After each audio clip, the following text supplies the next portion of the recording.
Hello.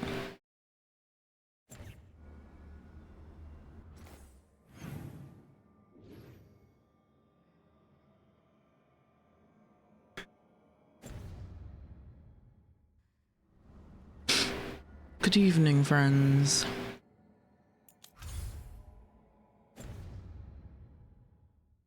Definitely not going to no deep rows with my hair out like this.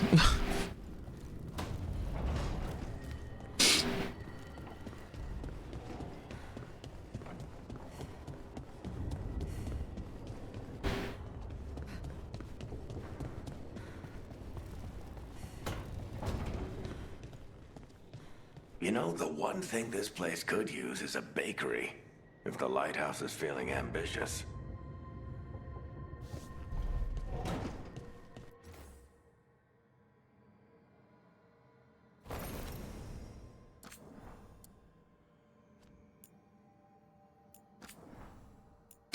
Hello, Scab.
All right, we're going to the deep roads.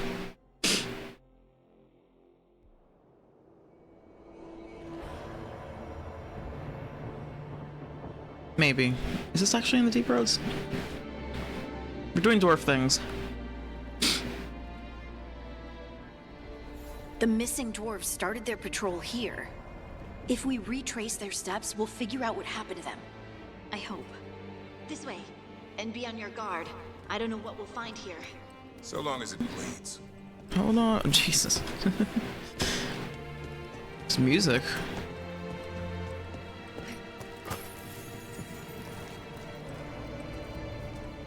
Hella dramatic. Yeah, Denver's in a good mood. Hey, well, hey, look, we just... Rappy's in a good mood because of me, you know? Yeah, he's ready.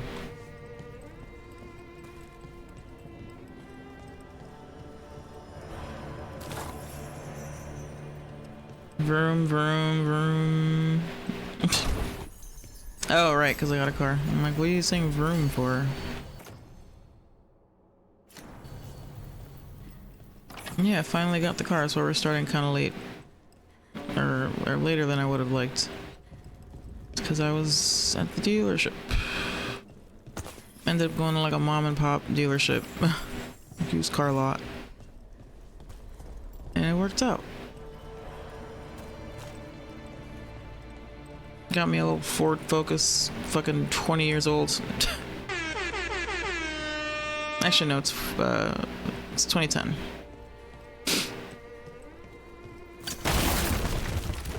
He just needs to last a couple years, that's it. It's not even, it's just 20 months. Just needs to last a couple of years, and we'll be good. They were definitely here. This is good. We're headed in the right direction. I fully thought we were gonna be in the deep roads. This is pretty cool, though.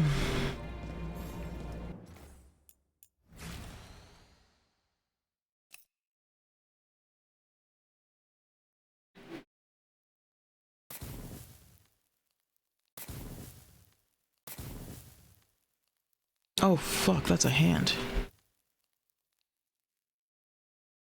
Yeah, what if this is like a fossil of like a titan?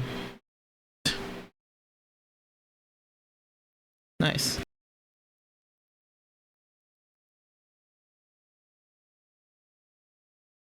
That's probably the move, you know? Let's just get it over with.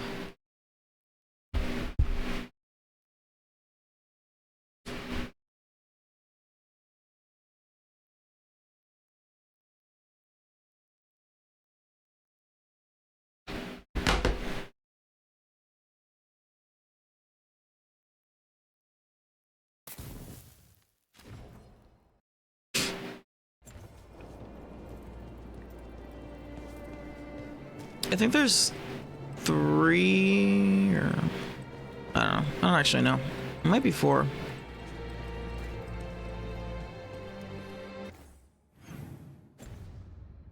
Seems like it's so extra.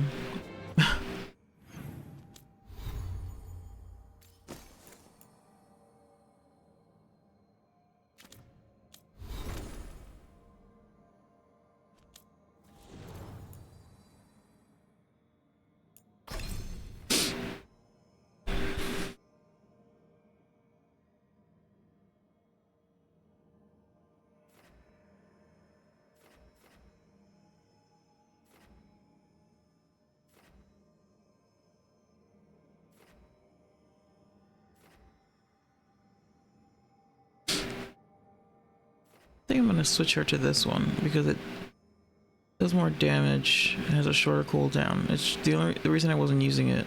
Yeah, high stagger. I wasn't using it because it doesn't detonate anything else. But like with this party, this one applies sundered, but nobody can detonate that. Wait,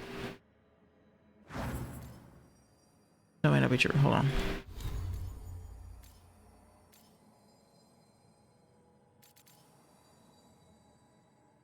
Okay, never mind. I do detonate sundered.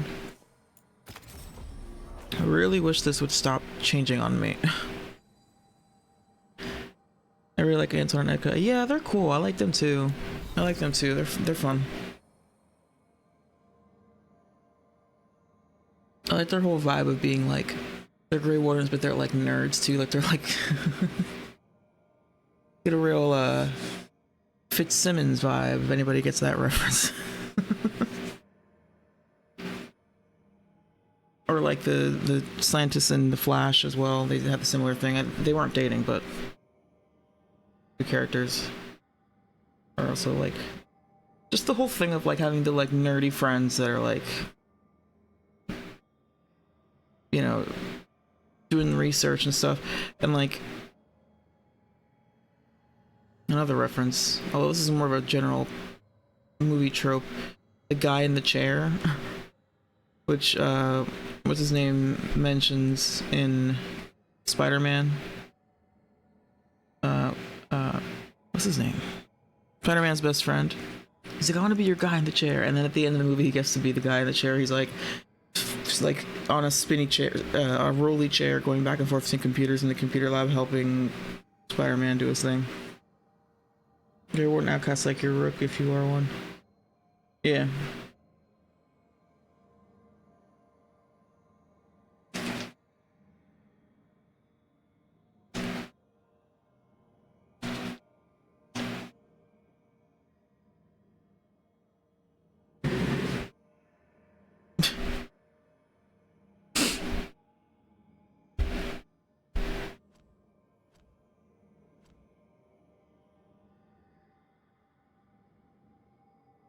Why did I open this again?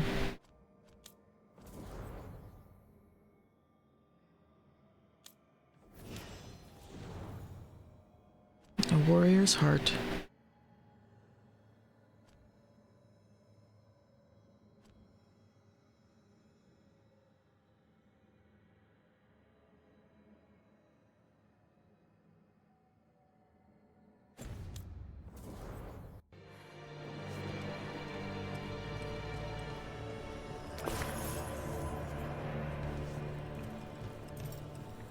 The entrance to the deep roads is through here. Let's go. Okay, so we are going to deep roads. So like, what the fuck? How the fuck are we not doing that?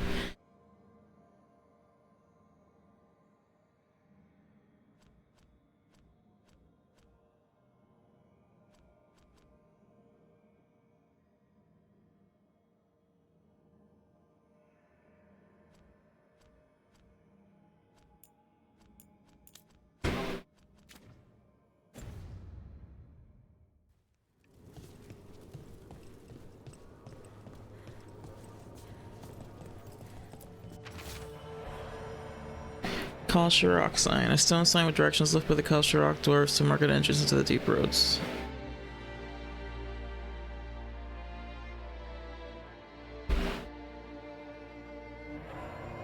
Okay, this music is too much. I'm sorry. It's at least too loud. Maybe that turning it down will give me a better. It's just so dramatic, and it's like it's not sitting in the background. It keeps like catching my attention because it's like so. I don't know.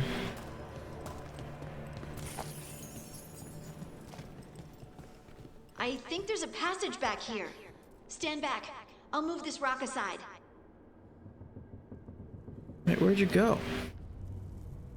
I haven't seen a romance option with her in over a week. If you do all the sides of like I am, there's a massive gap in relationship stuff with Harding. Oh, yeah. I feel like I wasn't getting a lot of, because you have to like do, you know, events and stuff with like events. Like you have to like reach milestones, and if you're doing a lot of side quests, you're not going to get that as quickly.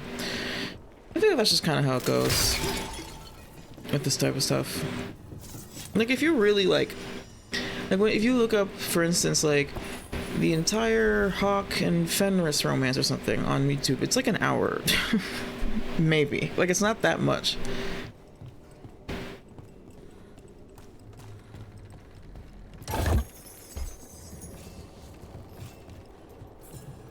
I feel like a lot of it is just like little moments here and there that pop up where somebody says something different than what they normally would because they're in a romance with you or something like that. And also, yeah, you have her for a long time, that's true. She's like she's your first companion.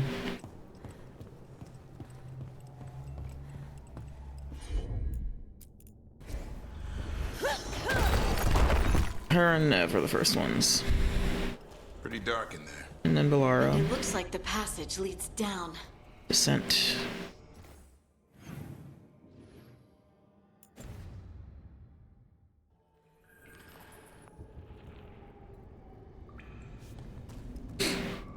Yeah, but he's not a companion. He's just he's a couch potato.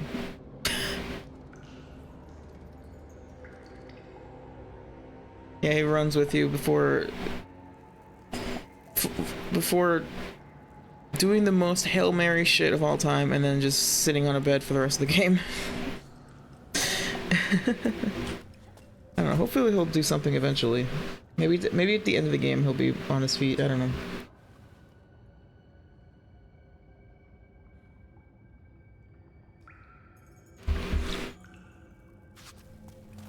Whee!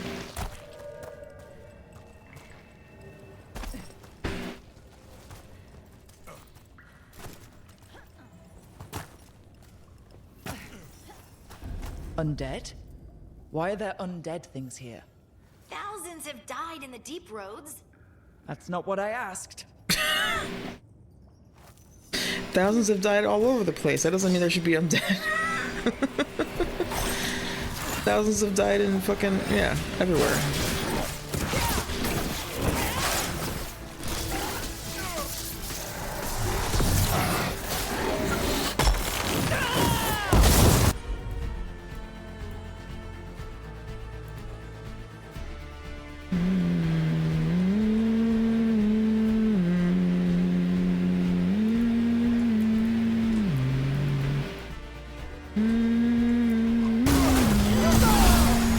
Someone follow up!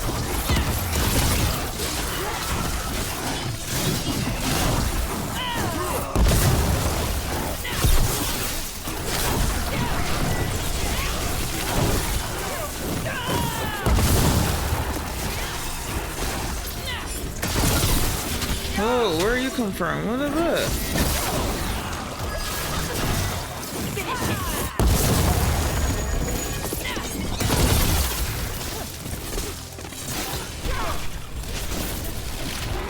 Don't tell me this game is on some Dragon Age 2 bullshit.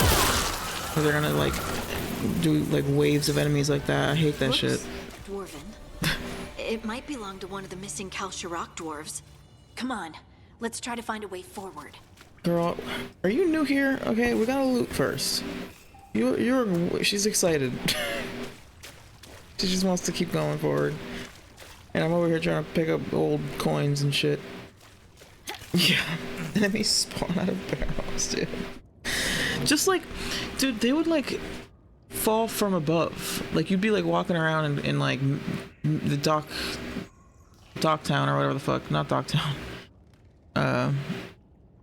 Lowtown or something. And they would just like drop from the sky and I'm like, that building is like 4 stories.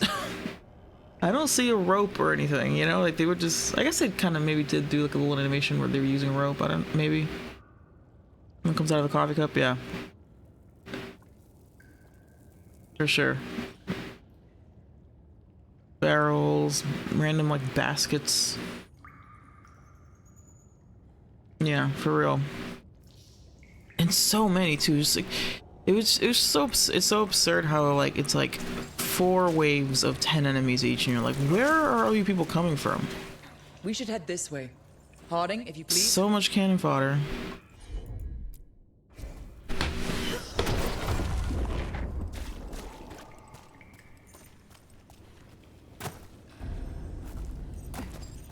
This rock, it feels... Rook, I think there's someone in there. No, that ain't going nowhere. That's terrible.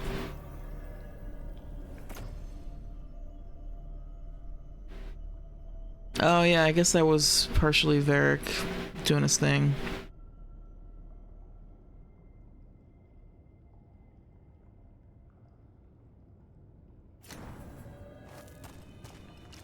Yeah, he was telling it like a movie. Man, it was crazy.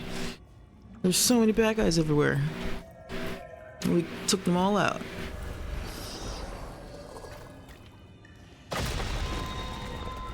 What the fuck? We've got you.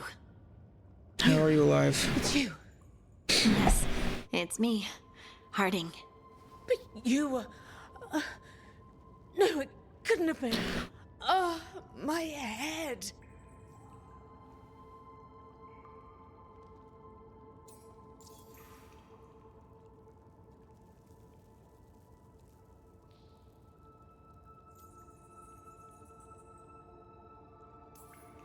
How did you survive in a rock? That's your question? Right now? I bet it's a dwarven thing. Children of the stone. Our philosophers may have an answer, but I do not.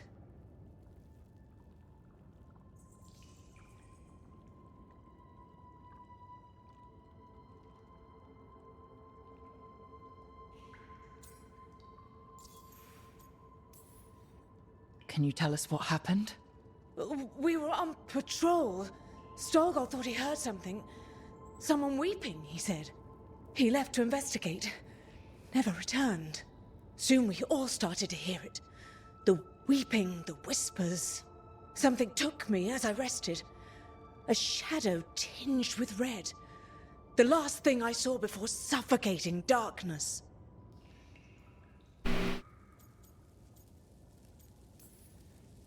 Just rest. You're no longer in danger. Something's still out there. But it's not after you anymore. How do you I know that? understand. May the ancestors be with you. We should keep going. I sense someone else close by. Be careful. Trust nothing you hear. Trust nothing you see. And thank you, Harding.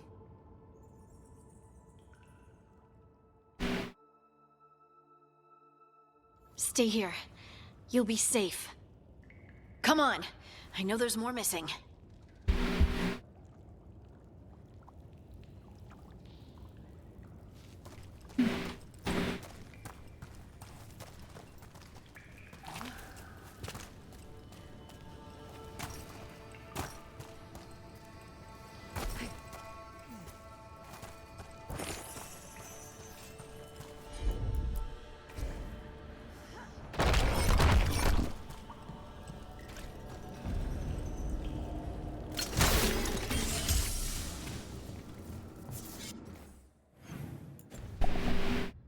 There. Keep bumping the table.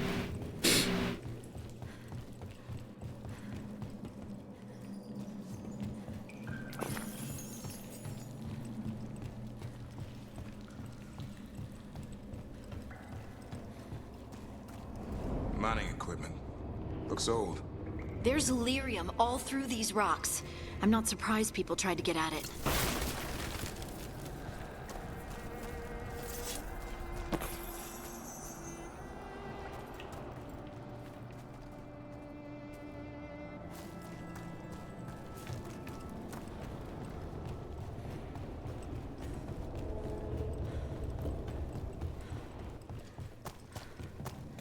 Those scuff marks.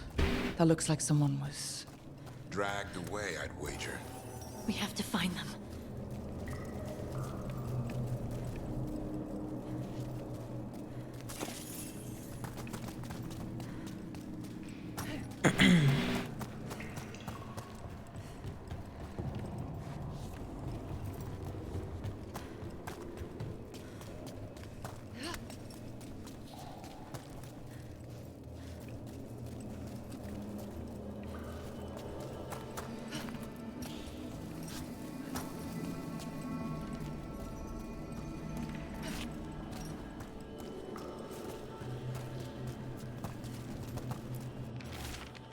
Should have been a team patrol, but then some of us started hearing things and seeing things. I think there's something down here with us.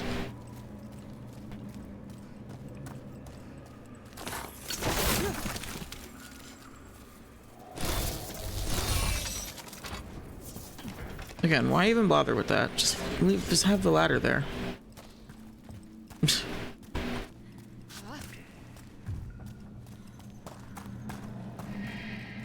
Whoa, whoa, whoa, whoa. Camera rotated on me. There's someone close. I think I can feel them. Keep looking.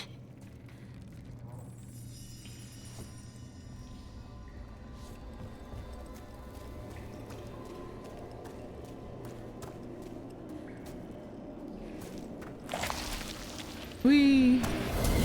Now demons? Seriously. There's probably something wrong with the veil.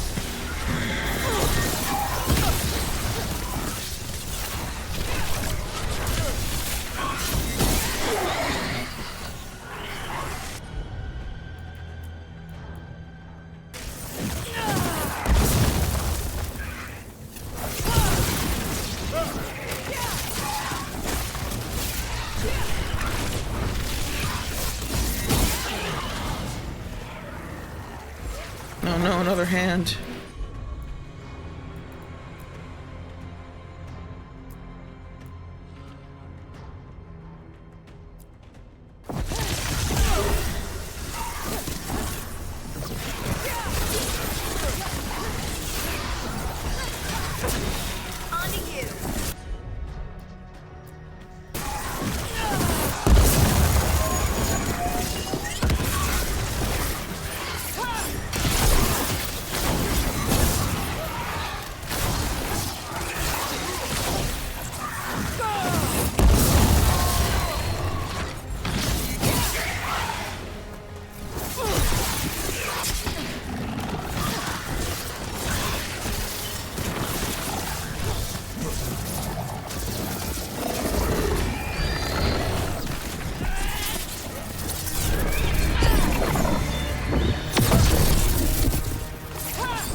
Stay here. You'll be safe. Hosberg, very gross, very cool. Yeah, pretty much.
Jesus, there's so many of you assholes. Why?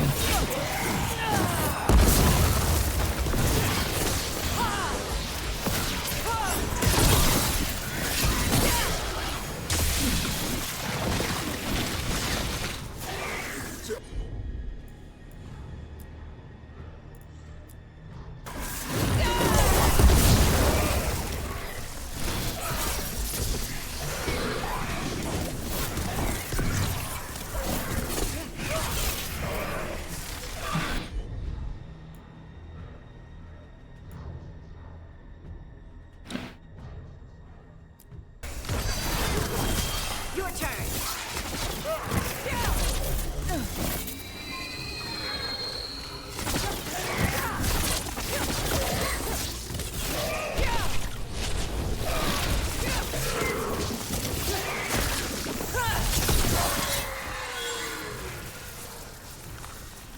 Oh.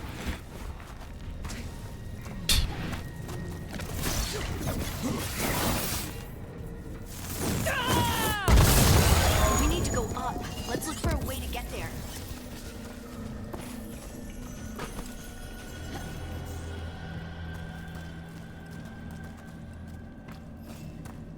That was annoying.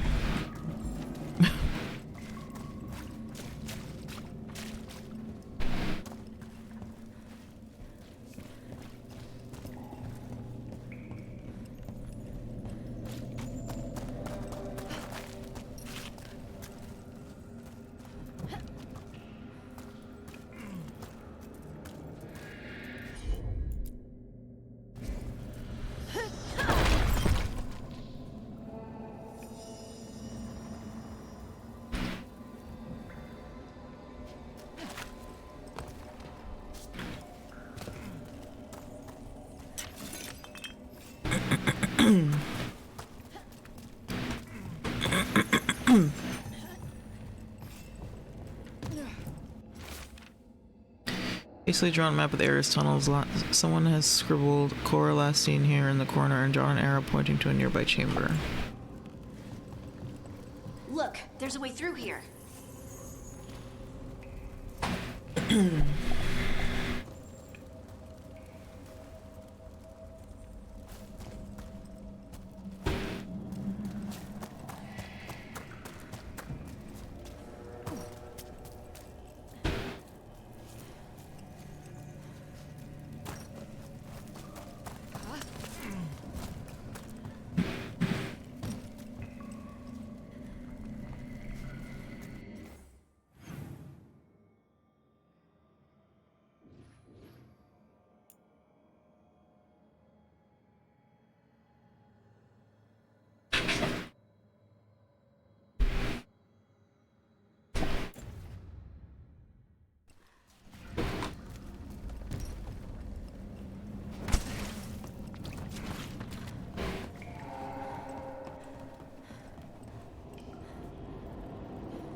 Alright, trust the process. I guess I'll get up there eventually.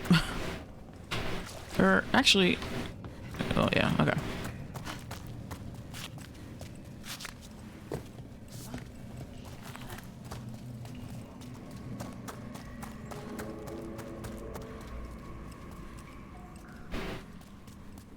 Someone else is close by.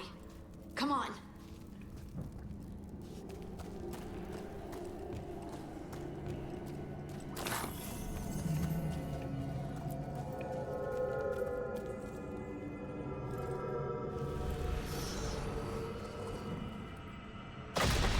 You're safe now. Harding, what's happening? It means we're on the right track. Stay here. Does? You'll be safe.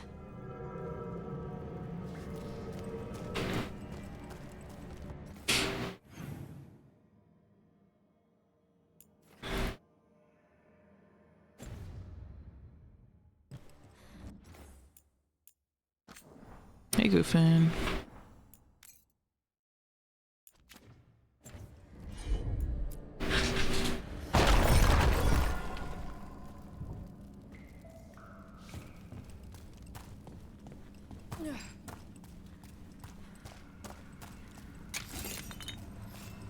There we go.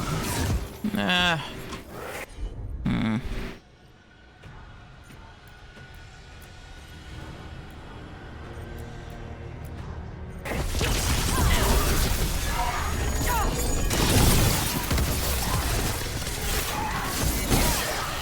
Hee bye bye.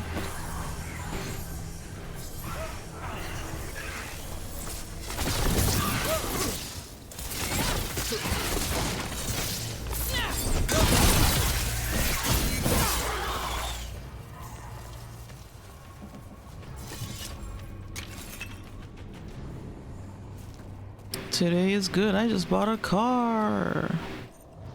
You get a car. You got a car. You get a car. Except it's just me getting a car.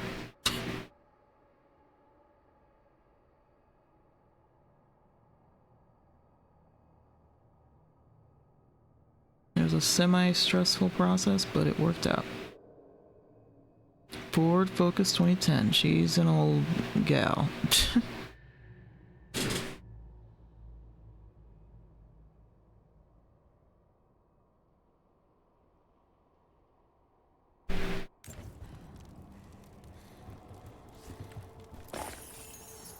But it's a nice little whip.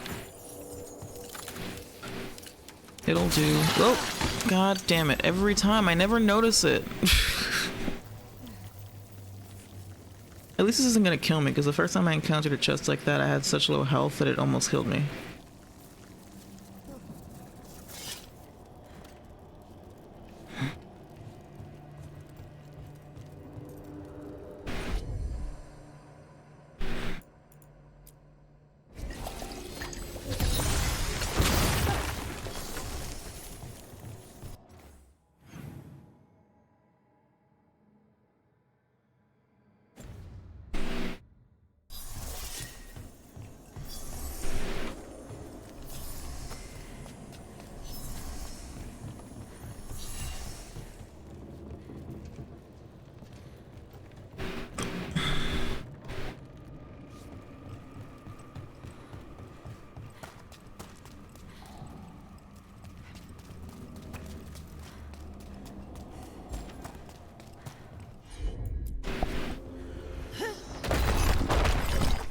Blocked.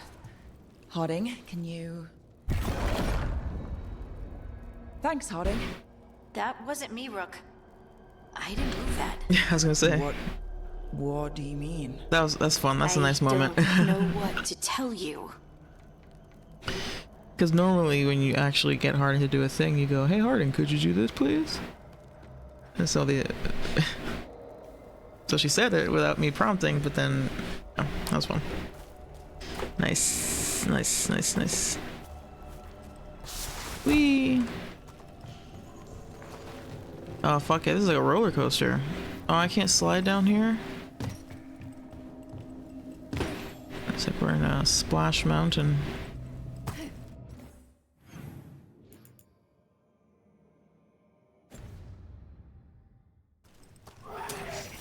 Nice red clearing. Why doesn't it feel right? Don't worry about that later. Demon's coming.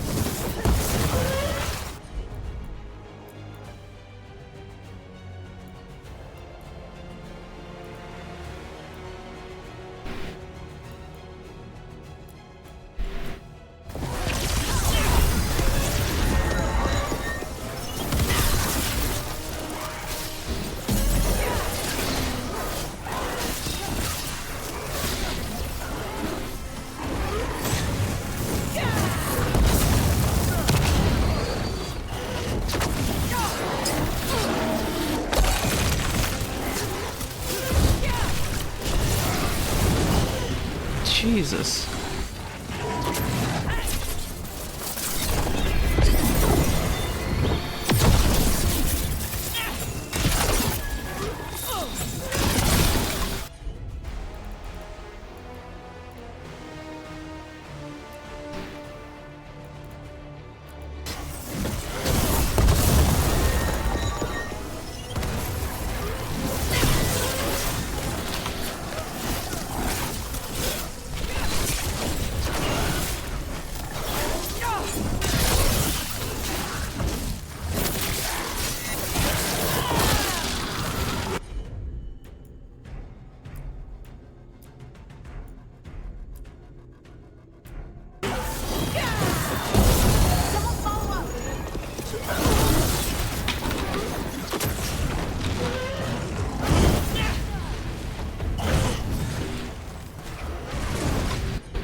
Oh shit, I was pressing the wrong thing,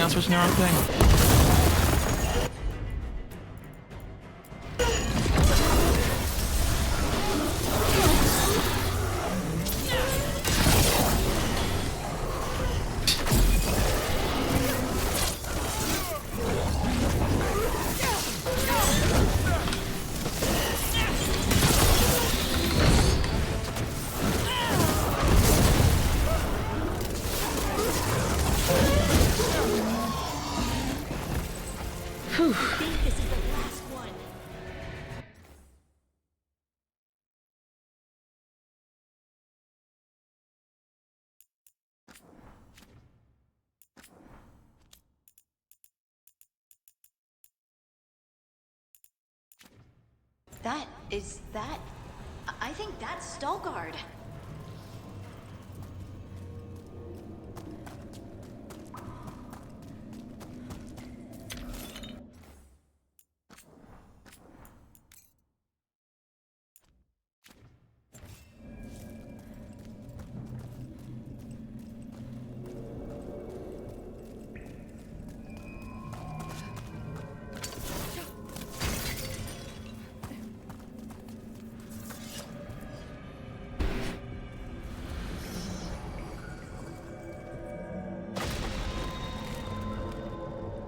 Hey, this guy. Lace Harding, you should not have come. You needed help.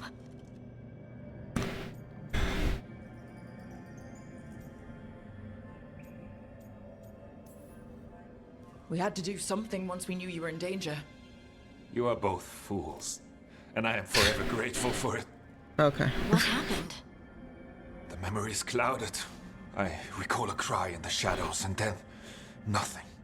I awoke in darkness, pressed against the stone. No room to even breathe. Time lost meaning. There was a voice in my ears murmuring in despair.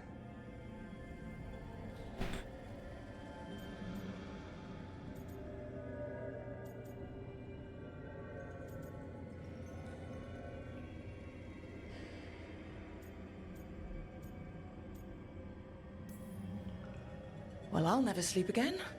Do you know what it was? A shade. A rot within the stone. And it's after me. The only way to stop it is to face it. Don't. It will consume you. You, mister, need to rest. I'll handle it. Farther in. That's where the Titan's heart is. That's where I have to go. That's where it ends. The Titan's heart? Are we in an actual Titan? How do you... I just know. This man's Azure needs to be framed above my living room wall.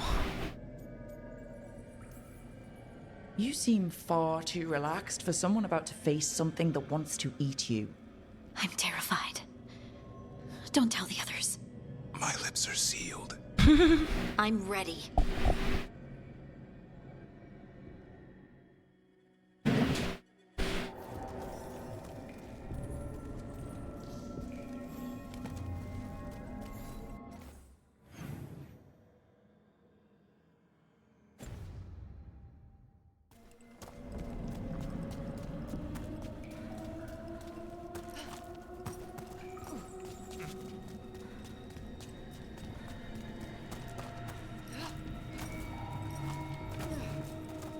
Boo.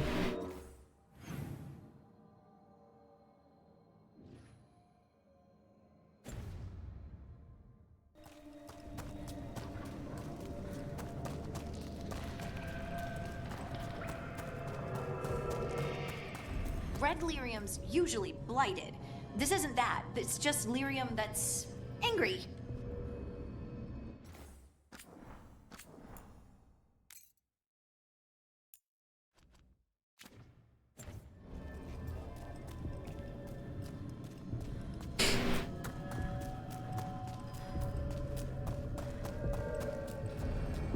Am I seeing things? Holy shit. Crystals look like veins. Yo. The heart. That's where I have to go. Wait a second.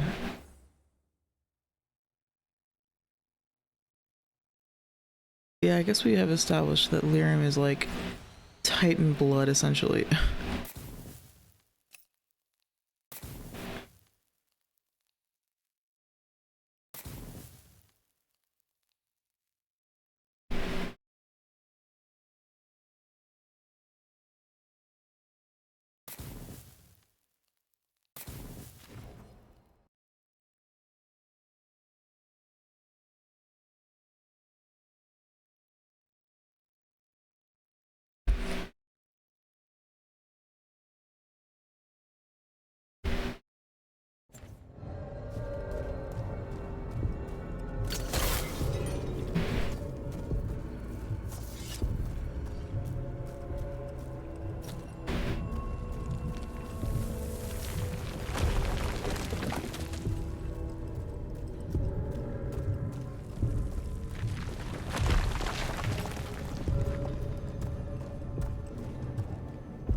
Oh boy, there's a lot of potions in this open space. Alright.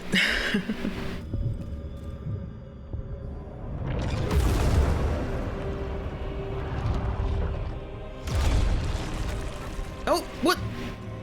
Pardon? What? I don't understand.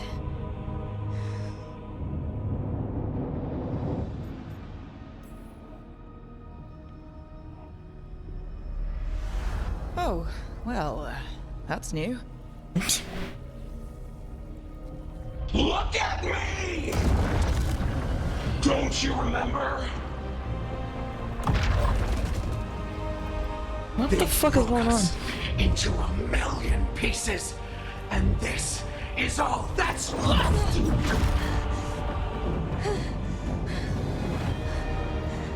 Anger.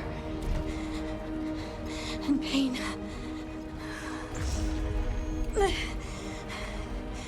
My anger and my pain. You cast me out. I couldn't bear it. I'm sorry. I'm so sorry. I'm very confused. They built their world on the wreckage of us. Vengeance is all we have. Run! When did she cast someone away? What's Harding doing? I don't Bring know. the cavern down, or worse, we have to get to her.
You feel that?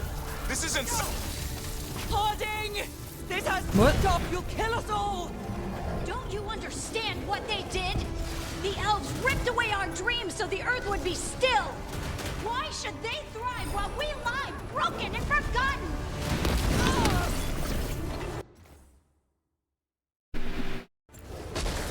I will throw entire hands. I'm not really like super invested in the whole Titan thing, so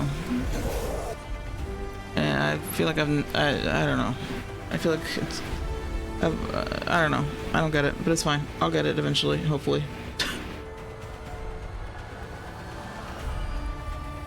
I just don't know what she was even talking about when she was like, "Oh, I walked you away," or "I shouldn't." Is she referring to the previous mission in this game? Maybe that's what she's talking about.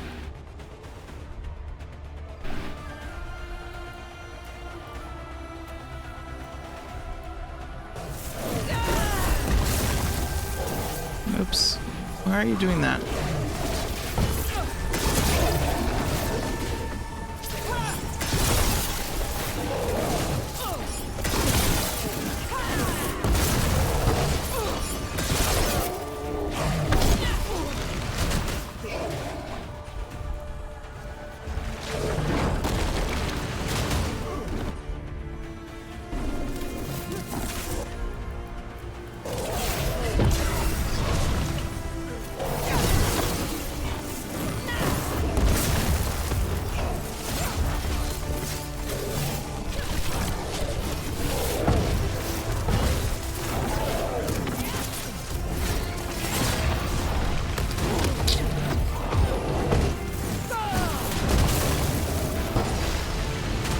God damn it.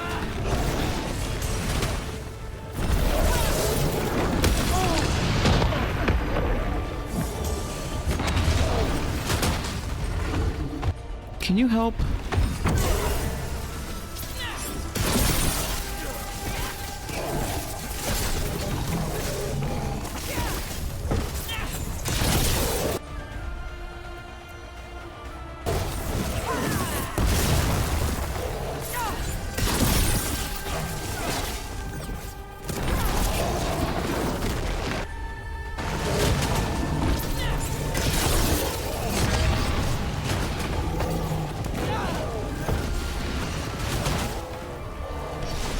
Why did she move towards the fucking... What the hell?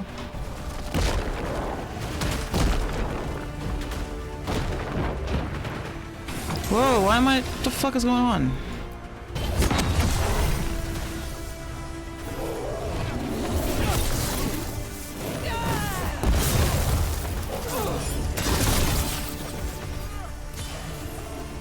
I keep getting like... pulled...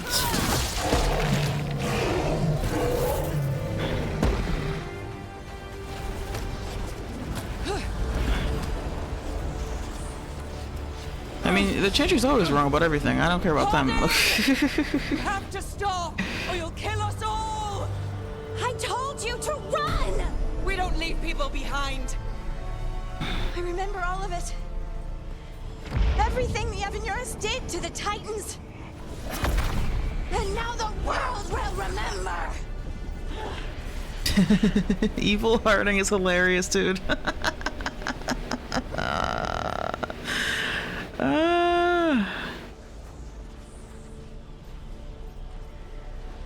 Harding contains the Titan's shade by embracing her anger. Harding contains the Titan's shade through her compassion? What? What? What? What are these choices? I don't understand.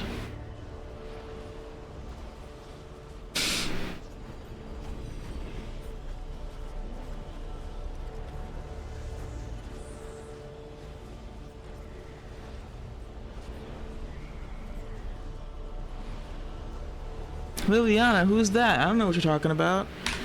Why would she be in this game? Mister. I mean, she clearly is. I just don't know when she shows up. Where the... What in the... What in the... What in the fucking... What do you mean, don't joke?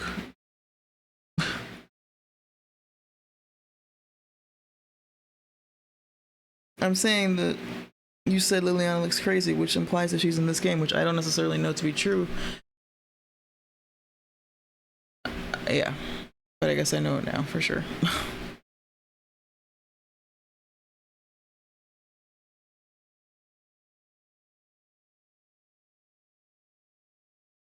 Oh.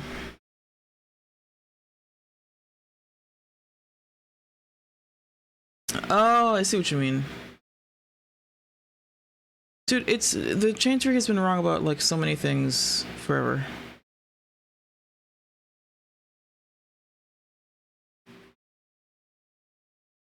Like, you know. Of course it's not possible. It's just... people say that kind of shit in real life, too. It's not... doesn't mean it's real. That's how I think of it, right? It's like... It's just like in another religion where people... believe things that are true that aren't true.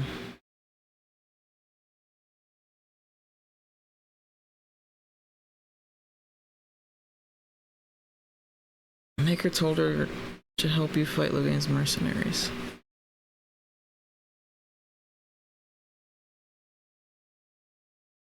I don't know. We'll see. I'm not really. Are you suggesting that the Maker is one of the Evanurus and that's who told Liliana to fight Logan's mercenaries? Or something? And now that's not true or something? I don't know. I don't get it. Very few stories actually confirm or deny. Is that true? I don't know if I would say that's the case.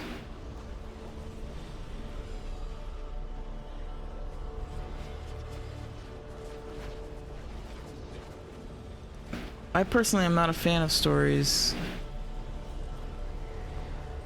Yeah, it's a revelation. We learned new things. I feel like that's pretty common, actually. I hate it when stories don't tell you whether it's actually true or not. Like the ambiguous thing is annoying. I wanna know what the truth is, you know?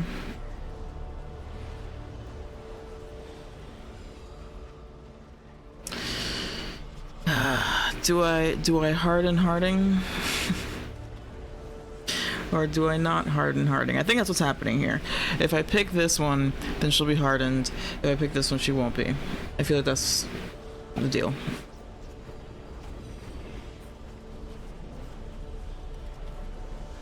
look at Davern in the back.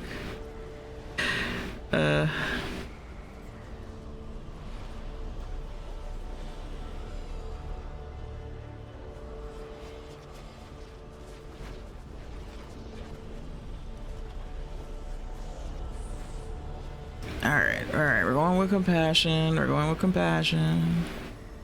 You're Lace Harding. You're more than this rage. You believe that the world is beautiful, that people are good. Hold on to it. Hold on to who you are. You took everything from us. And you thought you won. But we're still here. We're different. But we're not gone. We will thrive in spite of you.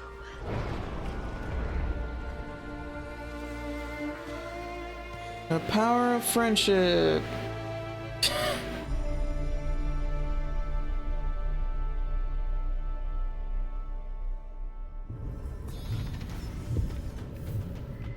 I was just about to say, oh no, I never got to open that chest, but I guess they are gonna let me. Or maybe they won't let me. Because it looks like we're gonna end this quest.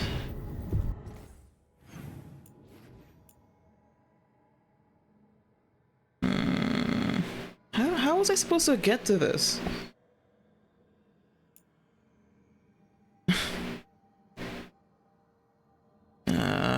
Boo.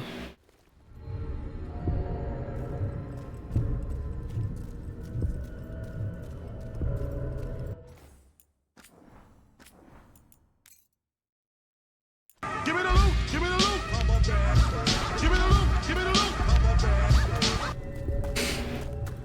Yeah, Jack, I'm afraid I'm not clear on the issue here. I feel like a lot of the story, or a lot of the, I feel the goal is like you set up these mysteries and then we find what the truth is. I don't think it's weird for them to just tell us the truth. That I was think I'm not intense. understanding your My mind's point. still clearing. Anyway, you ready to go?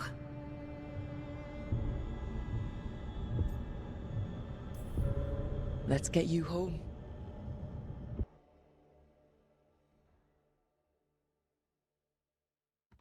Stalgard and the others are returning to Kal Shirak to spread word of what happened. They'll need to be strong in the coming days. We all will.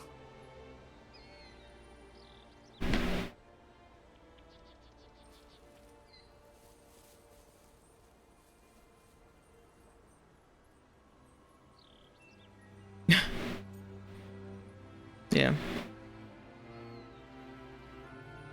Okay, but like what did happen though? Can you tell me what happened? I'm not sure I know what happened. Yep, absolutely. Anyway, You're trying to figure out how to ask me how I am. Something breezy, but not too flippant. good words are so hard. I used to worry that I'd lose myself to the Titans. But I wouldn't even be here without them, would I? How could I lose myself when they were always a part of me? So, what's next for you? First, we stop the elven gods. And after that, well, one step at a time. See where it takes me. Yeah, dude. Okay, who or what was that red Harding that we encountered? What is, like, I'm just so confused as to what that was. What was that? What was that? She was confronting herself or something? Were they doing some stupid symbolic thing?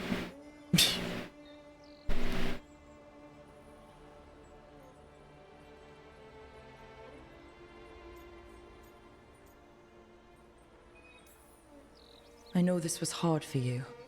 Learning all that. Feeling all that. I'm sorry. Yes, but I wasn't alone. Oh, and I don't know if I said thank you, so thank you, Rook. I wouldn't be here without you.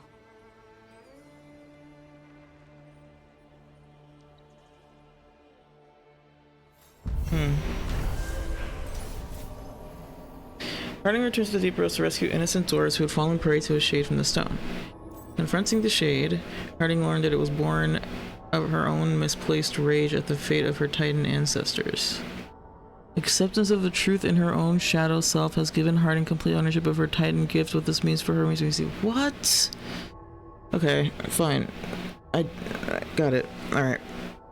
I think I get it. It seems weird.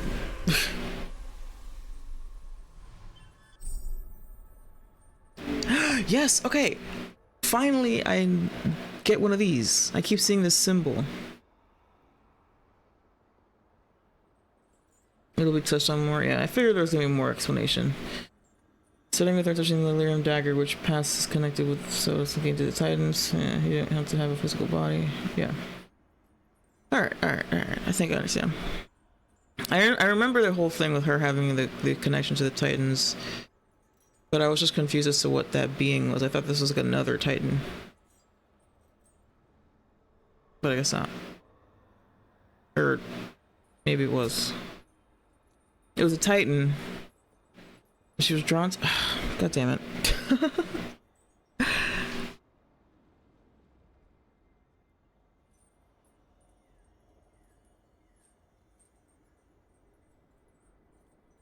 You want to have a physical body which causes the earth to shake and causes great change. Yeah. Alright. Danger to herself, Harding has overcome the wrath of the Titan and come to terms with her people's past. Okay. Ooh. Your trust and support has helped Harding find confidence and abilities both old and new. Veilguard skill unlocked. Heart of the Titan. Harding's affection for her companions makes her an inspiring teammate capable of lifting everyone's spirits in battle. I understand what made Harding more or less special than Volta. Yeah, Volta was just like, I'm gonna be a stone queen now, or something. I don't know what the fuck she's on. Or what she's, you know. She's doing something.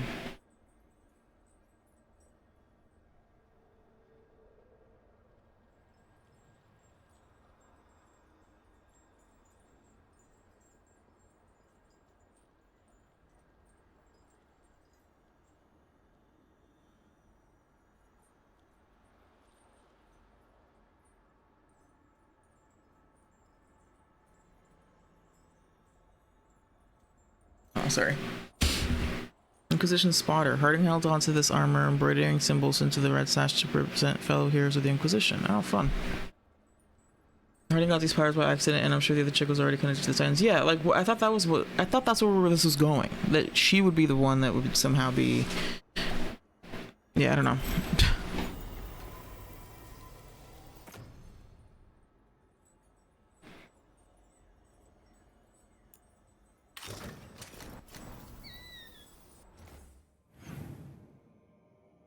Maybe that she will still be relevant later. Oh, cute! This is her out. This is just like her scout outfit from before.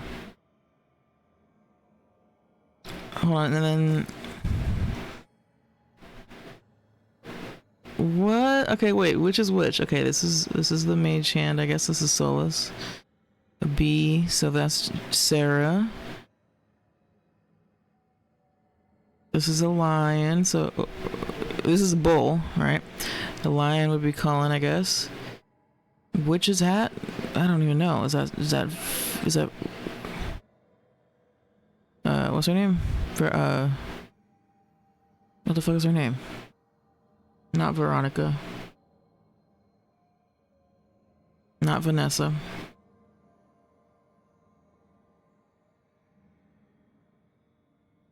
What the fuck is her name? Did you hear what Varric said earlier about the dagger, though? It's the same one, apparently, that drove Bartrand mad. The same one Meredith used and was in her body. Wait, it is the same one? The weird Leon broke down and purified and remade into a dagger. What the fuck? Vivian, thank you. Oh no, wait, this is Iron Bull. It's literally his face. And then this is... I don't even know. Oh, Blackwall. Dorian. So then what's this? And where's Cassandra? Is this Cassandra? That's probably Cassandra.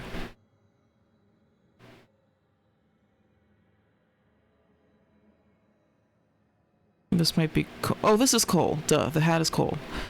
And so this stabby, this thing is probably... I don't know. Oh, it's a pen. I think that's Josephine. Maybe this is Liliana. Yeah, the birds. And then, this is Solus, I guess, Fenhurl. I can't tell what this one is. Who are we missing? Well, this is a book that's being written in. Maybe that's Cassandra. Or Varric. I don't know.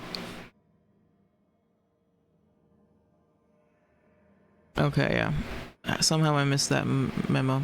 This is why I get confused about these stories, is because, like, there's all these different details and plot points, and I just forget them because I have the fucking memory of a goldfish. So I get confused because I'm, like, I'm not remembering all the details. That's such a funny, like... It's like a little kid drawing a lion, you know?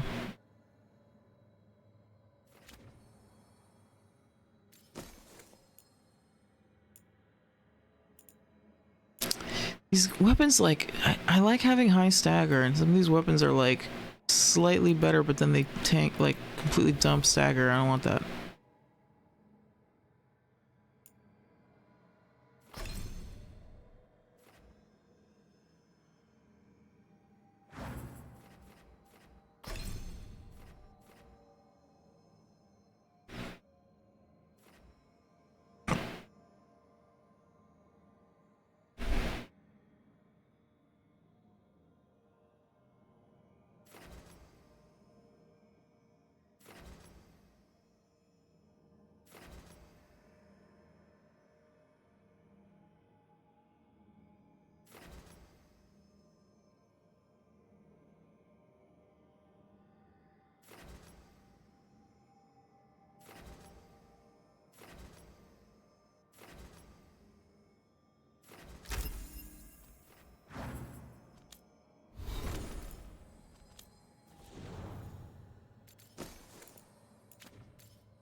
Oh, come on, dude. Are you...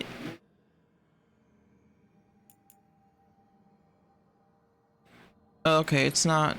It's an extra thing, then? It's not... I'm about to say, like, we only get 3 goddamn skill slots, and if they make this thing take up that slot, I'm gonna riot.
using two unique swords that both do low damage but have massive effects. Nice. Would you say they have... Strap in. Would you say that they have mass effects? Doesn't even make sense. Oh, boo. From Emmerich on Sorrow Denied and No Left on a Thick Book, I once communed with a soul who shared a tale of deep sorrow from his youth, so that the truth wouldn't be lost, he said. Interestingly enough, he could only bear to recall the event after death when the memory had lost its sting. I cannot share the tale. A watcher must keep the confidences of the dead. Your experience with what you call the Titan's Shade brought this anecdote to mind. As you say, in the first moments of your transformation, you were unable or unwilling to confront the depth of the Titan's sorrow. But unlike my friend, this pain was never quite your own.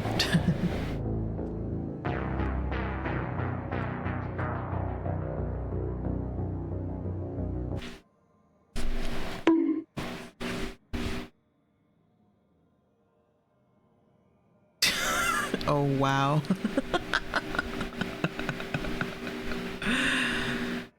Oh, sweet maker. Yeah.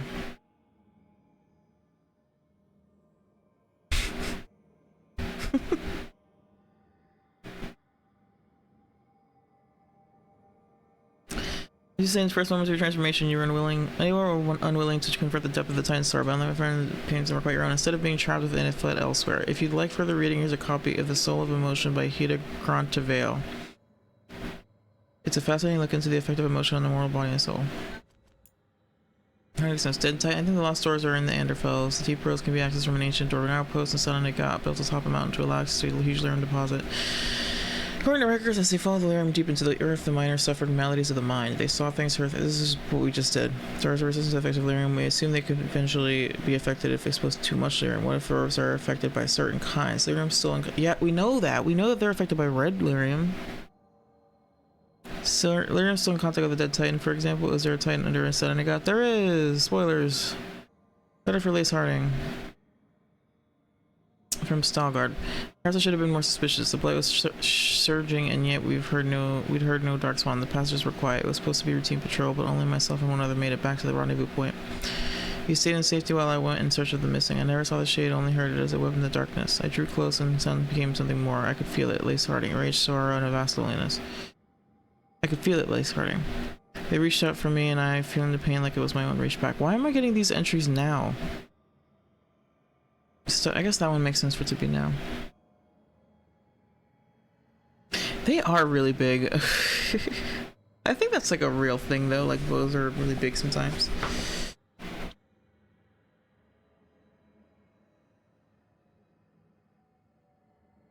Stalgard says the passages leading to the Titan's heart are now peaceful and no longer lined with red lyrium. Jagged crystals are retreated back into the rock. If veins are blue again, and sing like lyrium usually does. Makes some sense. I think the disembodied rage of the Titans with nowhere else to go took root in the heart, and the red lyrium extended from there, her pain infecting what was left of the Titan's body.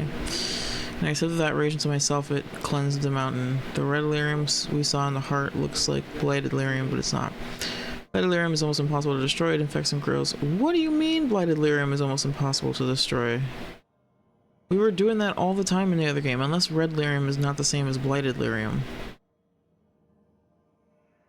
It infects and grows and corrupts just like the blight itself. What we saw in the heart wasn't it. Construct scholars don't have an answer. I wonder if I can introduce them to Dagna. She'll have theories, I'm sure. Yeah, I wonder where she is. It doesn't matter. I'm sure she wouldn't be super interested in any of this.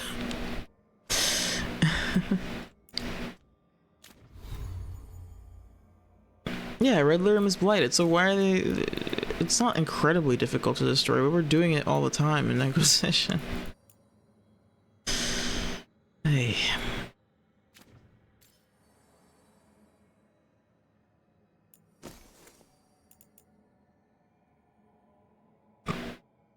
What the hell? Your health drops to 1 and you cannot heal any higher for 10 seconds. You gain enhanced damage, quickened, and shocking weapons, and your mana is restored to its maximum.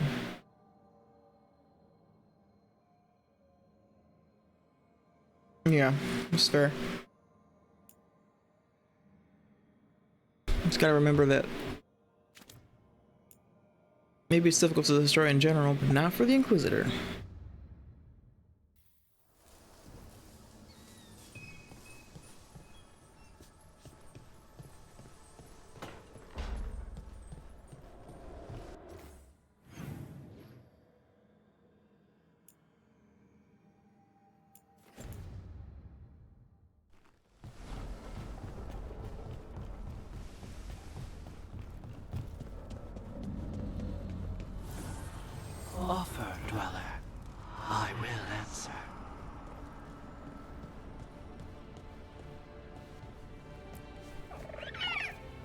Hi there, boy. Close to being Tony Stark or Bruce Wayne? In what way? My power, money. Sure. Yeah.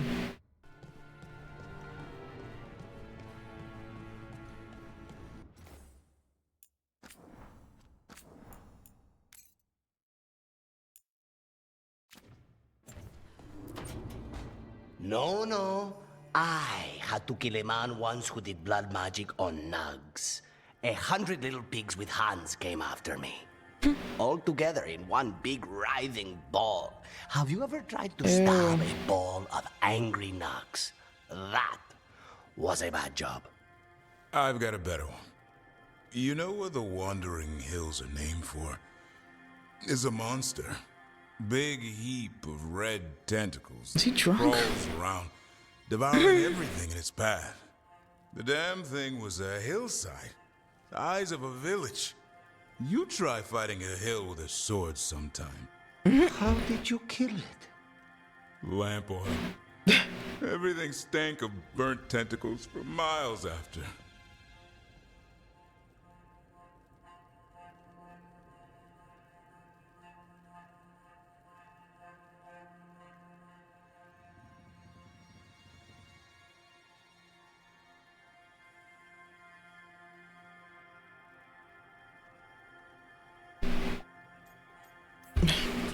If the two of you were going to open a bottle, you might have told me first. It's not a good bottle. Might have to pick up a supply. I have a feeling we'll need it. Is anyone else hungry? Maybe I should cook something. What about you, Rook? What's the worst job you've ever been on? Diver and Drunk is just like him in slow motion. I don't know, I just had to stab a hill with a sword. Rook, what's the worst job you ever been on?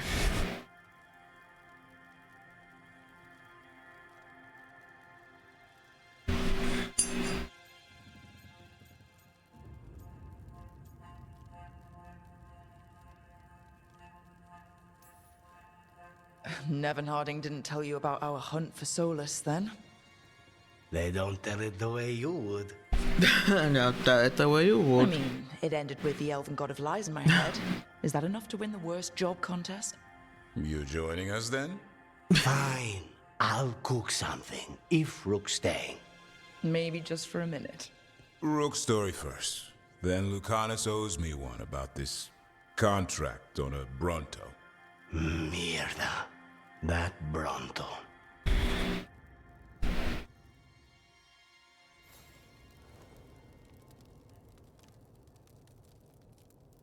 I didn't even notice Lucana sounding different, but then I noticed Davern, which was even more confusing because I was like, why does he sound like that? It sounded just like his voice is in slow motion, slightly. And then turns out he's drunk.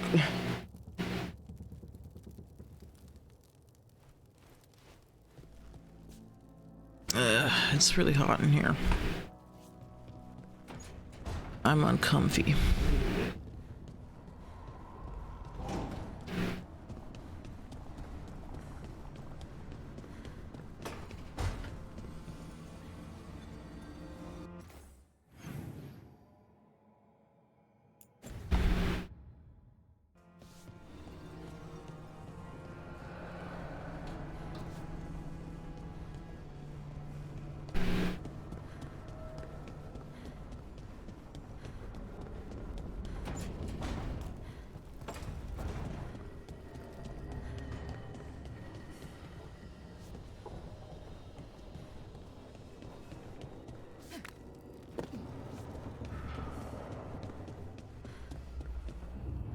I'd heard of archdemons before, but never one like that. Honestly, with everything I've heard about Gillenane, I'm glad it wasn't worse. In the legends about her, she's nice. She created the Hala. She guides us to our destination. But if you read between the lines, it's, well, creepy. Oh, good.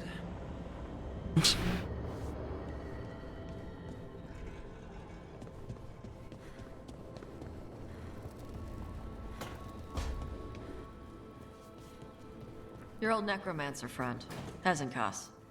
She's a lich? In some respects, her attempt to achieve lichdom was only partially successful. So there are different kinds? Which kind are you? A good lich or a bad lich? I'm not a lich. Oh, okay. But Hezenkas is bad? We're okay to kill her? Or re-kill her? Yes, if we must. Okay. Sorry we have to re-kill your friend. As am I, Tash. Thank you.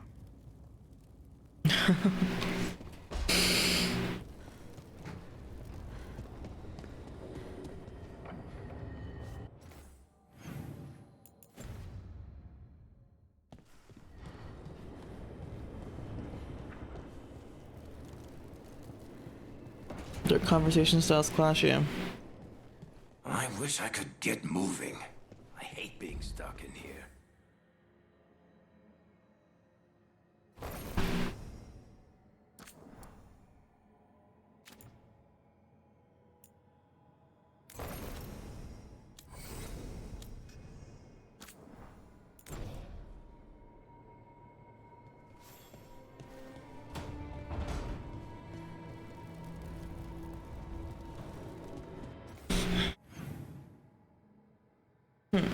Alright, what are we gonna do now?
I can't decide what to do. Okay, I'm gonna take a quick break actually. I'll be right back.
Alrighty, we're back.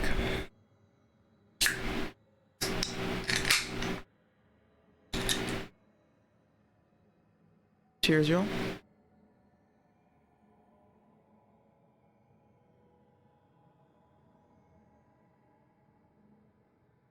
I just realized I should have a pants. I mean, I have a pants emote. It's this one, but it's different from the one on screen. I should make one of the face pants.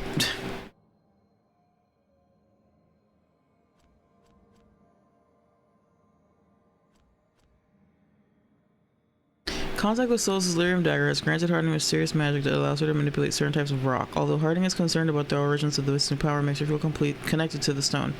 An enigmatic concept frequently enveloped by the Dormant people, their time to deity, ancestor, and homeland. Searching for answers. I do love the concept of the stone for that reason. It's like not quite a god, but it's also like a spiritual thing, but it's also like their ancestor, but like I think it's cool. It's like all these things wrapped up in one.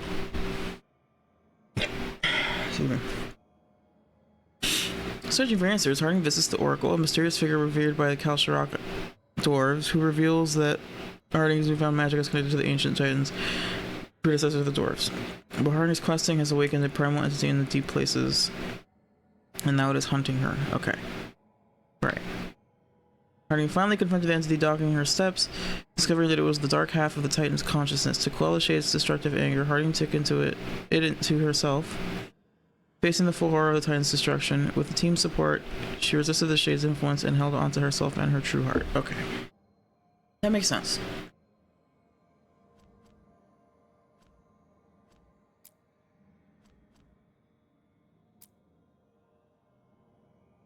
Bronco, I know, right? Imagine how she would react to all this shit.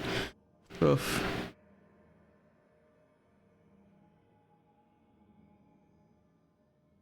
I still haven't been able to do this one where it's just like a loot thing, but I can't seem to unlock the area that I need to go to unlock. Like every time I try, it doesn't work. I haven't looked up whether it's bugged or not. Graze.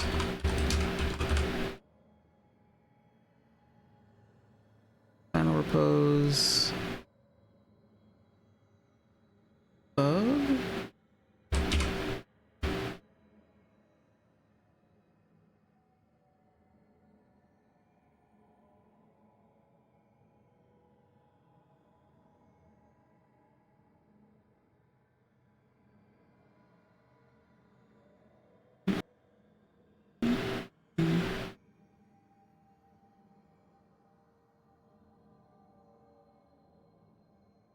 I left the area, saved, closed, and restarted the game, and then traveled back and forth. I've done that, a million times by now.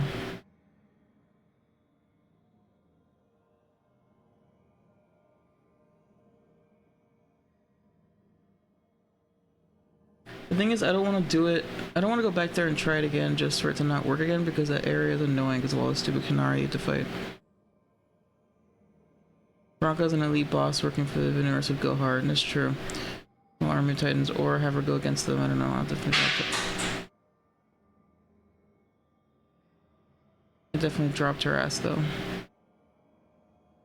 Yeah, it'd be cool if she was like on their side at first, and then she turns on them. Like once she learns, because like maybe she doesn't know the truth about what happened with Titans, and then when she learns the truth, she fucking flips on them, but then they kill her.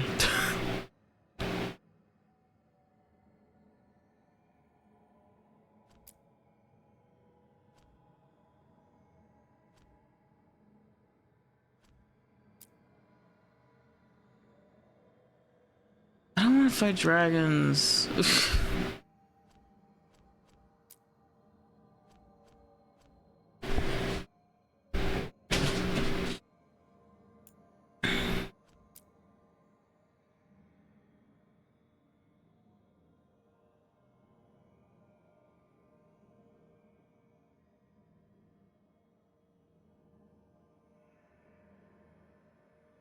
I guess I can do this stuff. I can just do the next main story thing. Hopefully it won't be like a major story quest.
I'm so, I don't know. I'm always trying to have a tank. And since I'm romancing Davern, I like having him around. And then also Valara.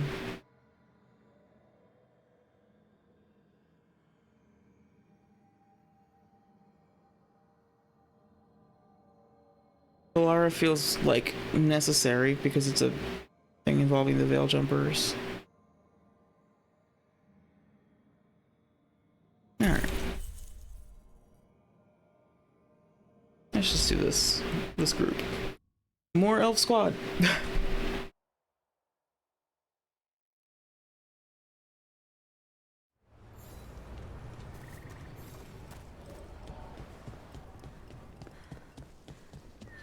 Let's get word out to all patrols.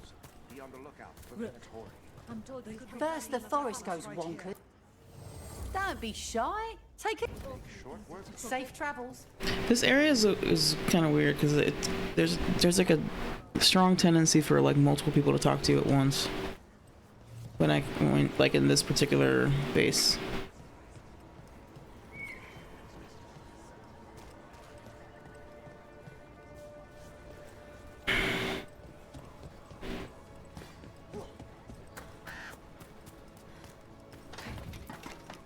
Venatori.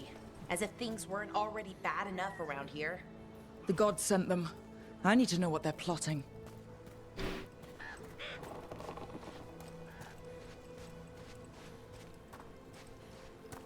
Right, so we need to find these Venatori. I've got the spot Irilin marked on the map.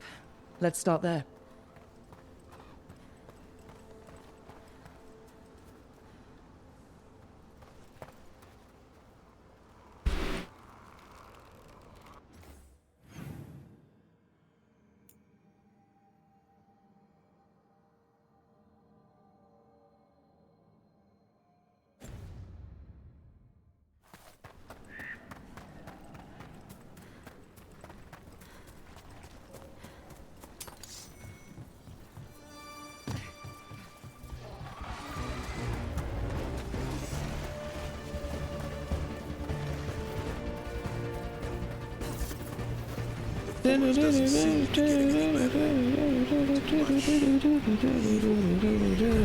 Oh, fuck. It's the center of a war between Tevinter Magisters and ancient elves. Blood magic everywhere. The Magisters destroyed Arlington City. That kind of magic leaves an impression.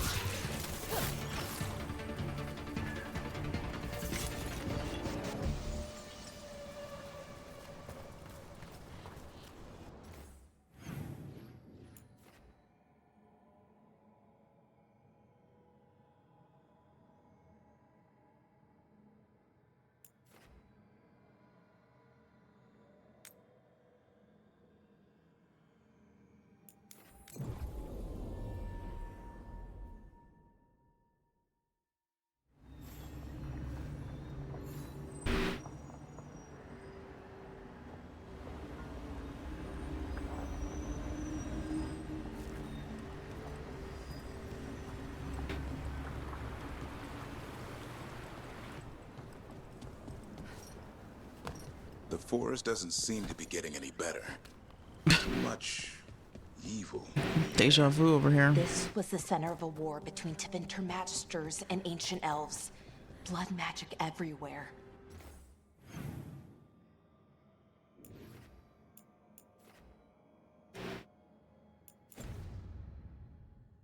The Magisters destroyed Arlington City. That kind of magic leaves an impression.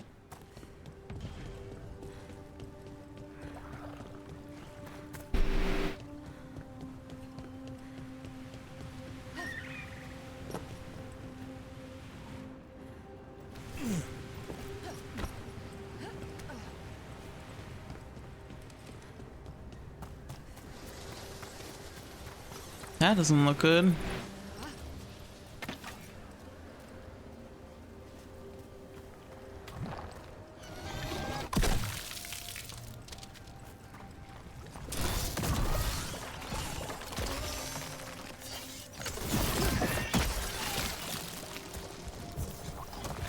What's this?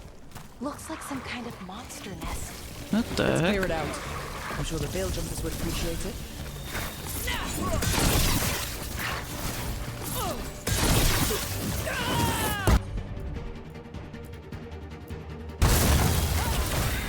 Ready for a follow-up?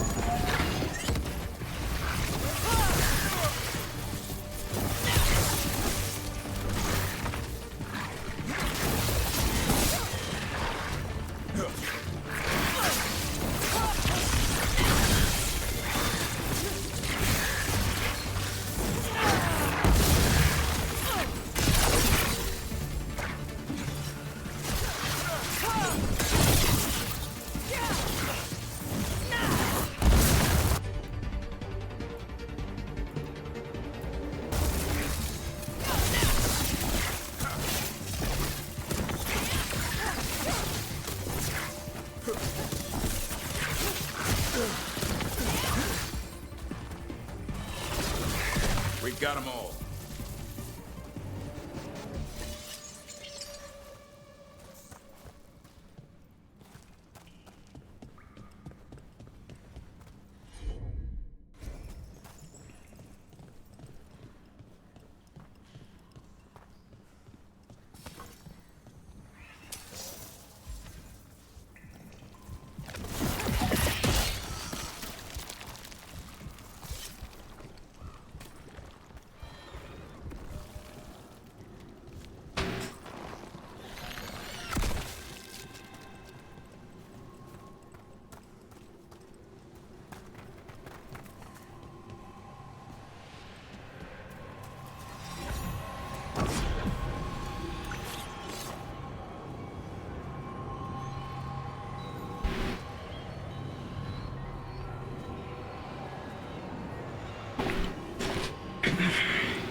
Oh wait, I need to actually...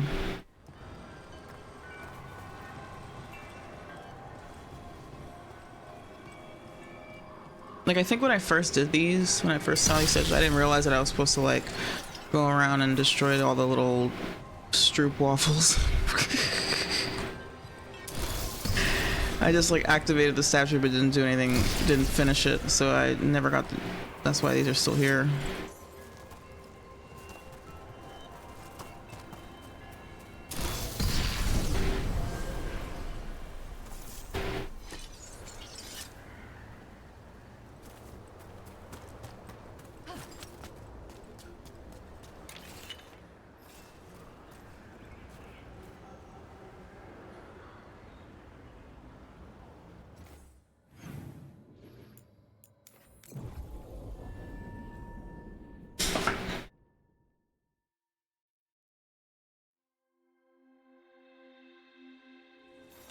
The forest doesn't seem to be getting any better. Oh god, alright. Much There's a bug.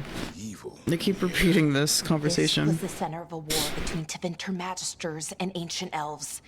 Blood magic everywhere. The Magisters destroyed Arlethan City. That kind of magic leaves an impression.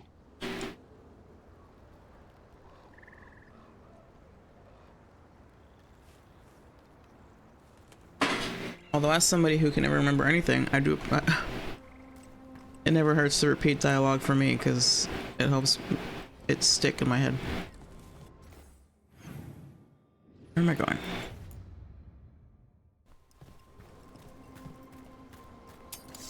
What are those called again? Those land ship things?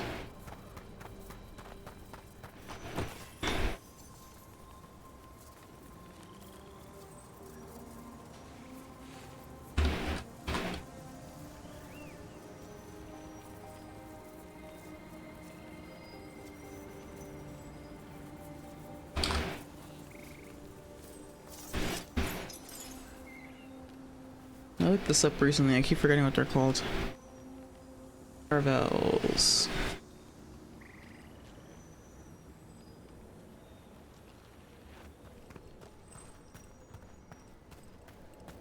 Yeah, you know, It's the vehicles that they use. They look like ships, but they are land vehicles and those things. It's a Dalish thing. That's how they travel. But they look like ships. Like they're shaped like boats. They have sails, but they're not seafaring, I guess. They use them on land. I think maybe the Hala pull them or something. It's called Aravel.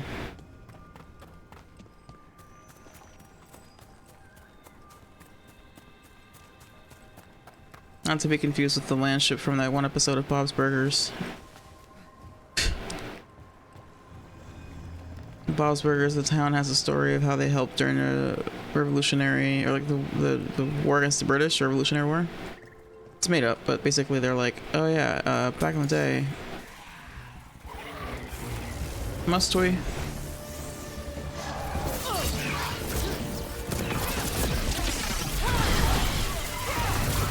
The story goes that the colonists, that is a, damn, I wish I could move the camera because that is literally, look at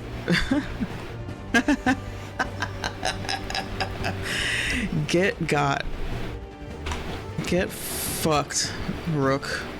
Look at that.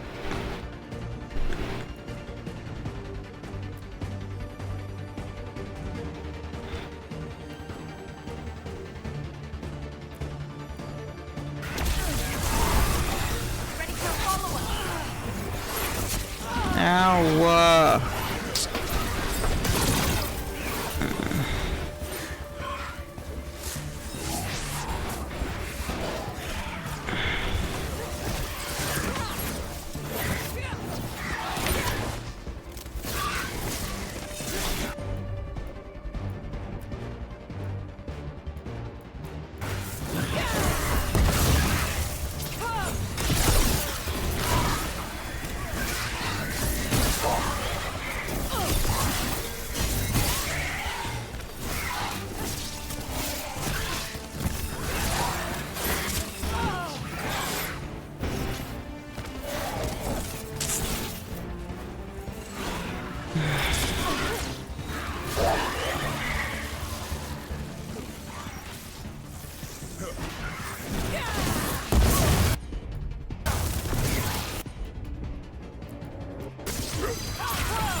It does need to be studied, actually. Well, I don't know. They are pretty different shows. Archer is way more adult-oriented, and the setting is completely different. With Bob's Burgers, there's an element, there's an element of, like, there's kids characters, you know?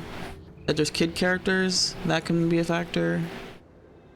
It's more just like sitcom-y, family-friendly humor, but with a the thing that's fun about Bob's Burgers is that it's very like they do a good job of like towing the line where it's like is generally quite wholesome, but at the same time there are like some dirty jokes and some more adult jokes. It is ostensibly like a show for adults, but like it's also quite wholesome, so there's like good feel-good moments. It feels like a classic like sitcom in that way, except more raunchy. I don't know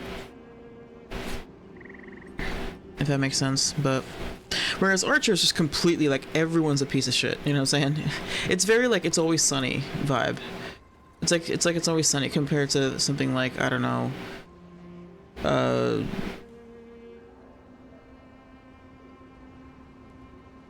trying to think of like a live action thing that's comparable to Bob's Burgers, but you know what I mean. It's like Bob's Burgers is a little more feel good, a little more wholesome, and there's kids. Which maybe it is a factor for some people. Like some people don't care for like kid characters. Like I know Bad Mouth is a show that some people like really don't like because like the whole like the awkwardness of puberty angle is too much. I think it's funny as I haven't said that and watched it consistently. Always Sunny is the biggest piece of shit I've ever seen in one. Yeah, 100%. They're like they're the gods. They're the titans of shitty people. Yeah. It's wild. Nip Tuck. I've never watched Nip Tuck. You know what? I've heard, I haven't really watched Scrubs, but I've heard that Scrubs is like this, where it had like some serious moments or like some heartfelt moments, but for the most part was like just a goofy comedy or like a sitcom. Maybe it's closer, maybe Scrubs is a decent comparison. Or, okay, well, no. I was gonna say Community, but not really. Because Bob's Burgers has like a cynicism to it. Which I guess maybe is kind of in Community, but it has a cynicism to it where it's like there's a lot of like humor and dryness related to like being working class and like struggling. Like the family business is always struggling, they're always like barely hanging on, and like the kids will make like glib jokes about how they're poor or whatever, and the parents try to be like, no, we're not poor, but it's like, oh shit, yeah, you're right, we are poor. Like Roseanne, okay, Roseanne had that angle of like it was very working class focused, which is one of my favorite things about Bob's Burgers, is that angle.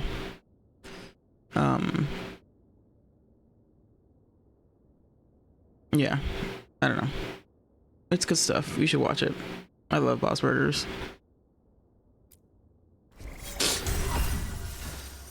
Yeah, me too. I watched like, I think maybe I even watched the whole first season, but I didn't go back to watch the rest of it, and apparently it gets really good at, yeah, no, I did watch the first season, and I liked it, but I never went back to watch more of it, and apparently like after the first season is when it's like really fire, you know?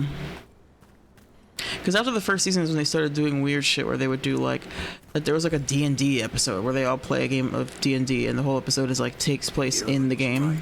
There's the Venator. Let's kick him out.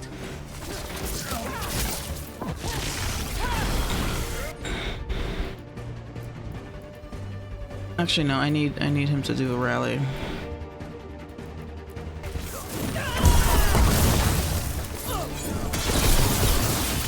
Look at that, brother.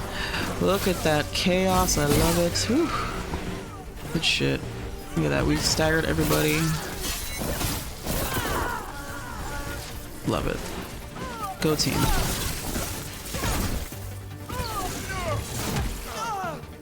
Damn it.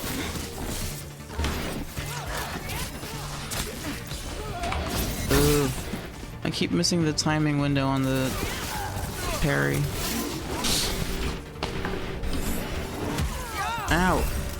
I had an itch and I scratched it. That's the last of them. That's good.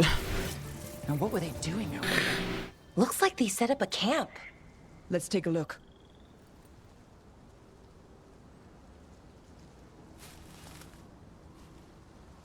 Yeah, I miss those days too. Brooklyn Nine-Nine. Brooklyn Nine-Nine is a good one. That one's more akin to like a Parks and Rec type. That's one that I also like watched the first season of Brooklyn Nine-Nine and loved it, and was so excited for the next season and then never actually watched it.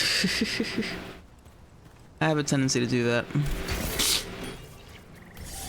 I mean, you see it with my like gaming habits where I'm like, either I'm playing this obsessively for at least a month or I'm not playing it at all, even though I want to.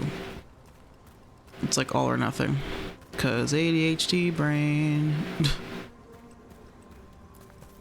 Not sure what this is. Ballora? It's Dalish. There's a Dalish camp nearby. If the Venator hit them... They could be in trouble. Let's go. Now.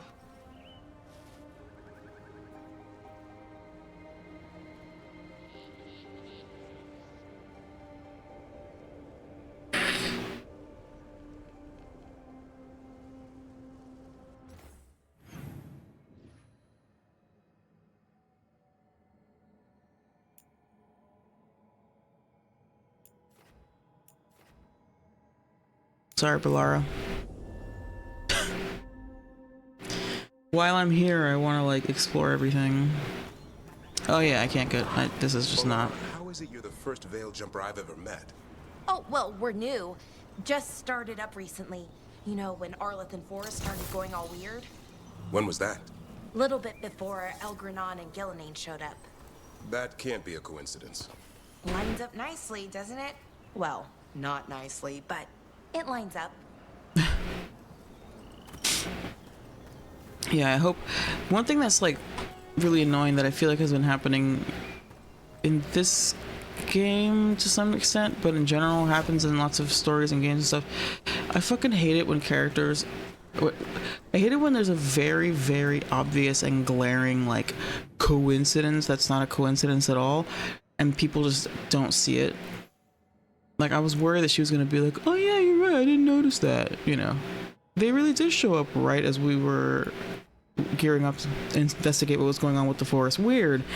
Like, I'm glad she was like, yeah, I know, it's, yeah. Obviously, we all know it's connected. They probably didn't know at the time, but then like later figured out. It's like, okay, this is why this is happening. I was very worried she was gonna be like, oh yeah, you're right. Like, no shit. There's no shot that's not connected. God, these tree corpse things are so creepy.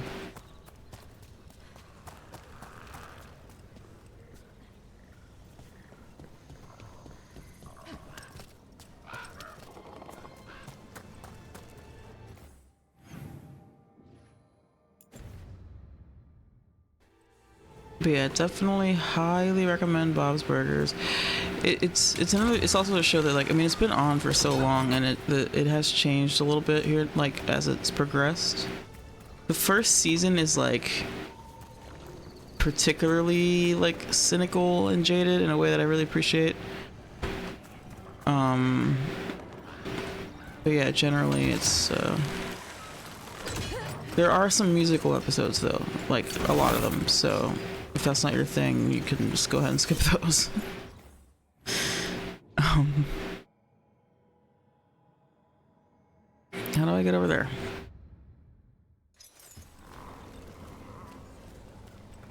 Oh yeah, of course. Oh god, the burger of the day.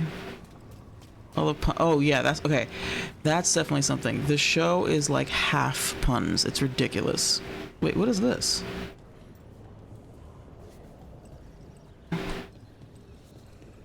But yeah, the show is like half puns. It's insane.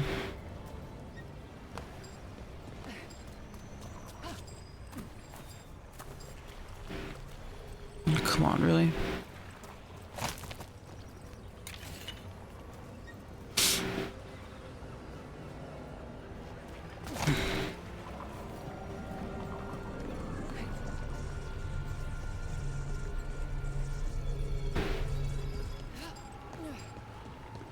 Yeah. How did I know that you would be like, nah, I'm good? I don't know how, I don't know why, but I had a feeling that you would not be into that. But it's not that, you know, whatever. You just skip those if you don't want to. They're pretty good though. Like, I'm the first person to be like, ugh, really? When as soon as people break into song, I'm not a musical person. But they are actually quite good and like funny. There's also movie parody. Oh god, the frame rate. Holy fuck. That was bad. But yeah, there's also my favorite is the movie parody ones. They have episodes where they do like parodies of movies, but it'll be like in the it'll be like a kid, like one of the kids is telling a story. There's a bunch of episodes where there's 3 kids and each one of them will tell a story, and like they'll show, you know, that you see the story that they're telling, but they're telling it in a way that's basically a parody of a movie. I don't know how to describe it, but it's fun. They did Die Hard the musical one time because it was a school play that one of the kids was doing.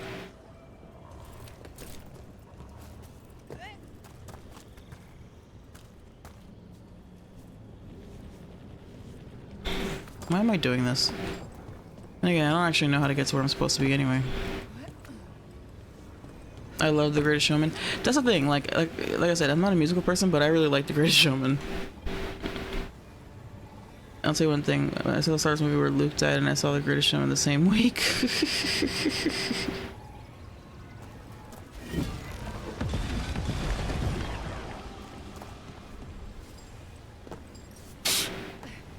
Right? Exactly. Like, I'm not a big musical person, but like, you know, there's exceptions to that rule. Greatest Showman's a great movie.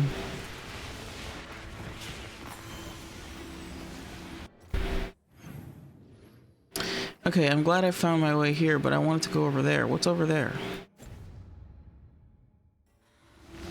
refuse to watch Les Mis. I've never seen it. I don't know. I don't know.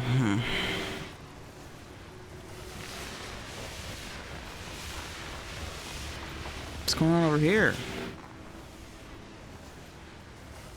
Since when do we have a +1, Davern? How do I get up there? Like here, what is this?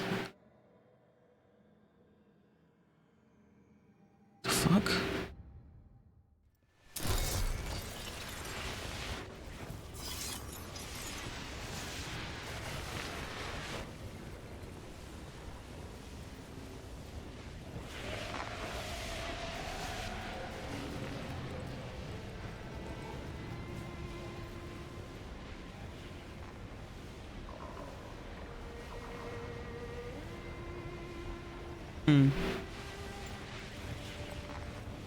Oh, I mean, yeah, Sweeney Todd is definitely a musical.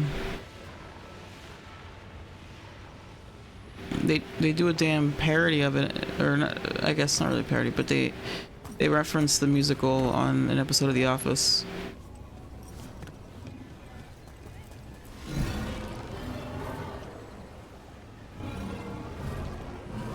It's so goofy. Andy's like doing community theater, and they're doing a production of Sweeney Todd musical, and like the episode starts with him. Everyone's in the office working like normal, and somebody goes, "Hey, where's Andy? By the way, that's weird. He's usually not. He's usually on time, or he's usually here by now."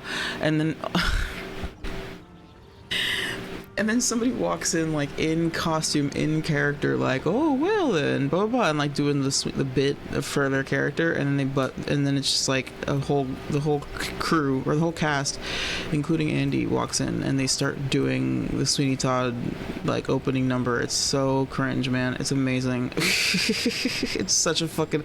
It's one of my favorite like Office cold opens. It's so funny. It's up there with Michael hitting Meredith with his car. It's one of the ones that like sticks out of my head. It's just so, oh man, just the cringe is ridiculous. Bellara, there's Venatori ahead. Galador, stay put. We'll take care of them.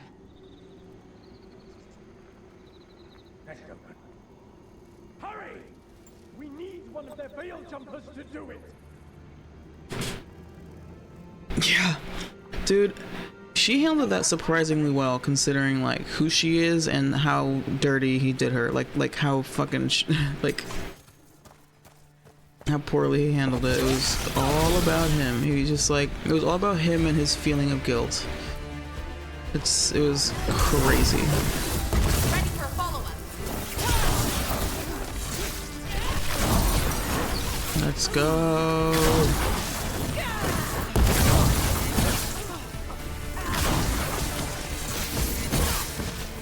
Beautiful. She did have a lot of problems, dude. Like, cause her whole like she's definitely a sloppy mess. Okay, but it's I sympathize with it. Like she was sloppy, but she's also like she's going through it. You know what I'm saying? Like it's understandable that she'd be like, ugh, fuck it. Galador, what's happening? The Venatori are rounding up Danish. I locked that barrier, but some of them already got through. Hold on. Rounding up Dalish? There are more Dalish inside the ruins. They were camped there. All right. Get back to Strife and Ireland and let them know. Yeah, dude, yeah. Damn it. 100%. Still locked. Above the door. Those must be the symbols. Okay, let's get it unlocked. What do you mean the symbols? What symbols? That didn't do anything. The symbols need to be matched in order. Got it. That worked. Keep going. The drunken promiscuity, yeah. God, the fuck, that one Christmas episode or whatever it was. She was just so sloppy and also unhinged is certainly a word that describes her. That did it. Time to get moving. I don't like this. Venatori just show up and attack the Dalish for no reason? Who says they don't have a reason? Yeah. We have to get in there. Yeah, no, she minded her own business. She didn't bother nobody. Or at least, well, except for the few instances where her behavior bordered on a sexual harassment.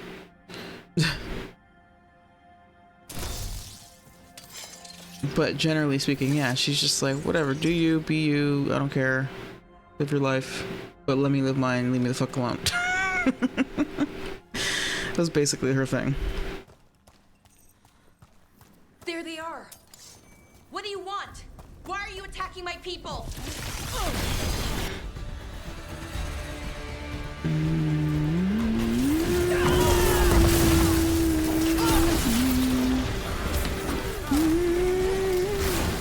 Nope.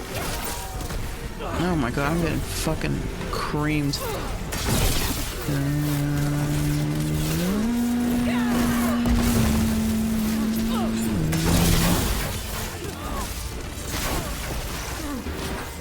Nope.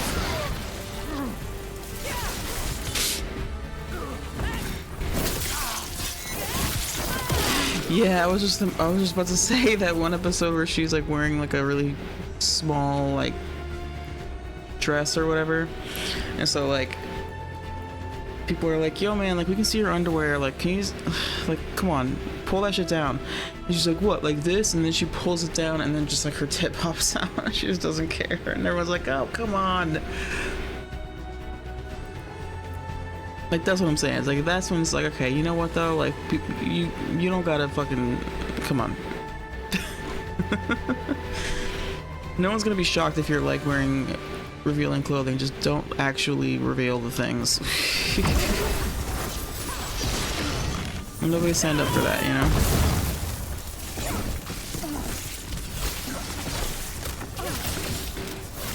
She was wrong for that one, is what I'm saying. Not soon enough. We still don't know what they're doing here. Let's keep looking around.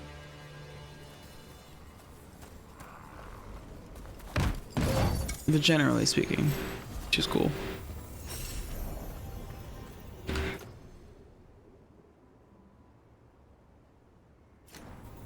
She's pretty, I like how they viewed her as so unattractive and no one was interested. She's pretty IRL. Oh yeah. I think she has a podcast. Was it her? I saw recently that like, I think it was her. It's the actress who played the chick from Accounting, the really fucking stuck up, the polar opposite of Meredith. What's her name? Angela. So the actress, I think maybe it was actually Pam Beasley's character or actress. It's definitely the actress who played Angela, and then it's the actress that played Pam, I believe. They have a podcast now where they like talk about like their experiences filming the show. Like I guess they like go through each episode or whatever, like episodes at a time and talk about it. Which kind of sounds interesting. It's like a retrospective type thing. Yeah, woman plays Angela. I see Pam as well in some events. Oh really? Cool. I don't remember her name. It's like the character, yeah. Personally, I prefer Pam Poovey.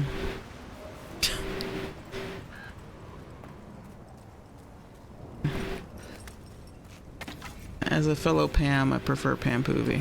That woman is... You want to talk about being iconic, legendarily amazing, badass, sloppy, unhinged goddess.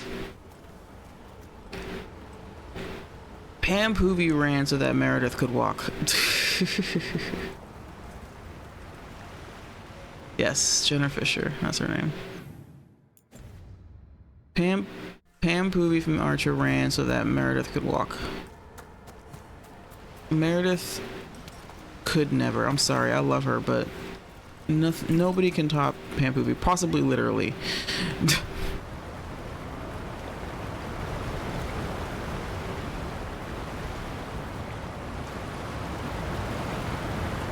Badass describes pain from Archer, yeah. Yeah, dude, she's in fight clubs, man. She would fight, she would do bare knuckle boxing for sport. Like for fun. Reach is out. The other Veil jumpers must have shut it down to keep the Venatori out. Has to be a power crystal around here. Yeah, the street racing too, holy shit. I mean, it's like, it's amazing.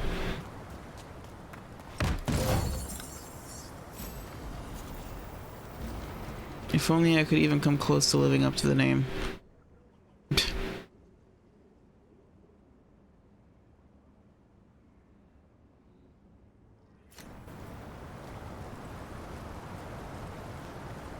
Yeah. Yeah, it's like ironic because like Pam should have been the protagonist the whole time. She was just like doing that shit low key. She was humble about it.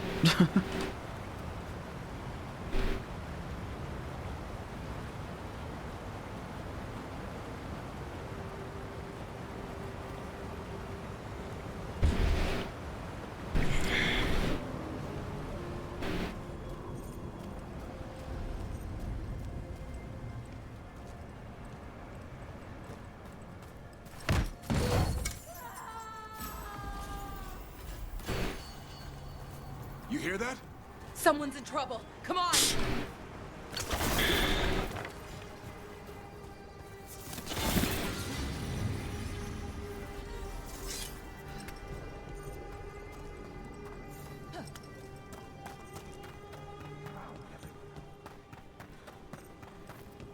A lot more Venatori here.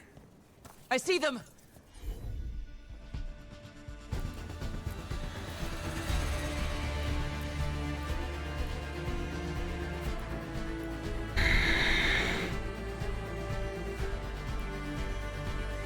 Archer's a beast, just let him put on slightly more black turtleneck. We have to end this. Ugh, Leave this camp fuckers. alone. Come and try.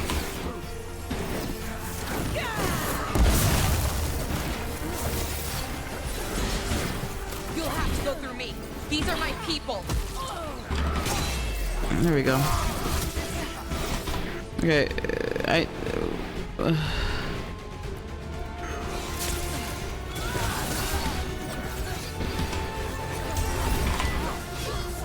You leave now, we might let you stay alive. oh, no we won't. Thank you, Davern.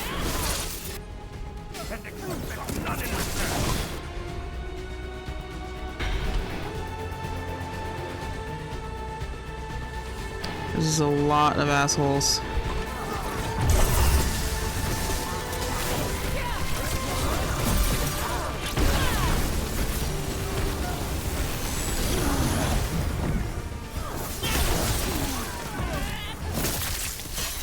Once again, my ultimate power changed.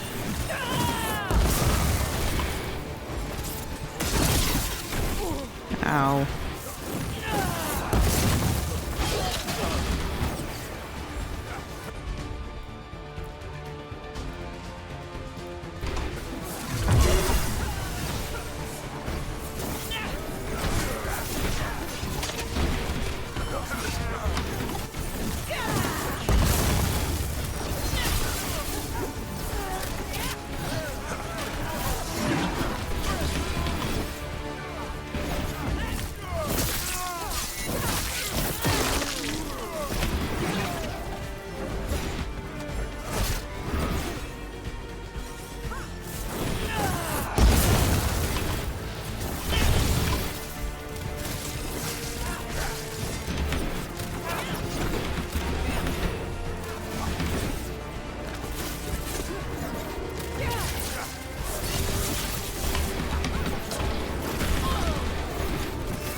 No more taunting from that one. Fucking ranged bitch. What the fuck, man? Okay. It's one thing to be sunlocked because I got hit by an attack. It's another thing entirely to be still unlocked by my own skill use. That shit, it's super fun. I love it. It's great. It's good stuff.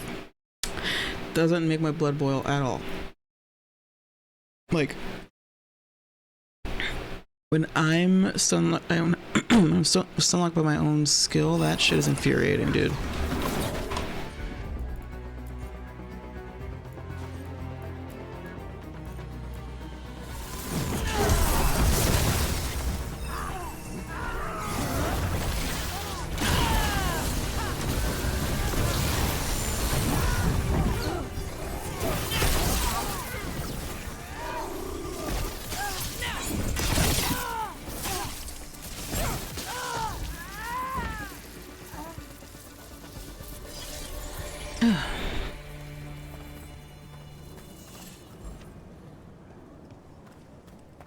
Sometimes I have fun in comments because I roll my eyes. This happens often. Sometimes I have, it's like one of those things. It's the same thing that happens in when you play like the Arkham games, Horizon, Zero Dawn. Games that have this type of combat where it's like there's attacks and there's parries and there's combos, and it's all about like that flow. Like when you get the flow early on, then it's like you're good. And like it's satisfying when you find that flow. But if you start like off beat, if you will, then it's gonna be rough because you're gonna constantly be like, it's like a chess game almost. It's like if you have the upper hand early on, then you'll, you know,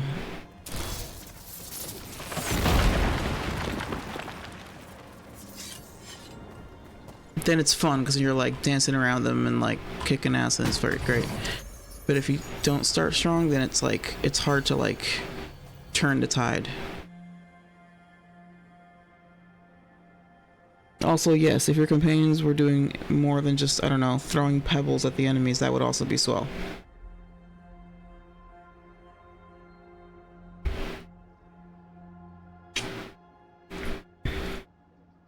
Yeah.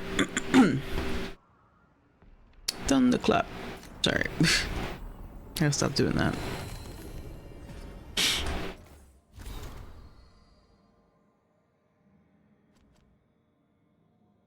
One boy ends writing of a new life that ends of food, shelter, and wet weather is to a body that can die. We barely live beyond the fall. But yeah, it's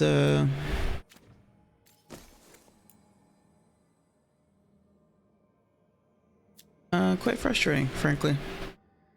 I think that the companions need to be, and I bet that's going to be a mod too. I feel like there's going to be a mod where, because there are mods that do that for Mass Effect, where it makes your companions like more effective by like increasing their weapon damage or like changing the statistics or the probabilities for what skills they use when, and things like that. And I feel like somebody's going to try and figure that out because it's annoying because it does feel like it's just me out here.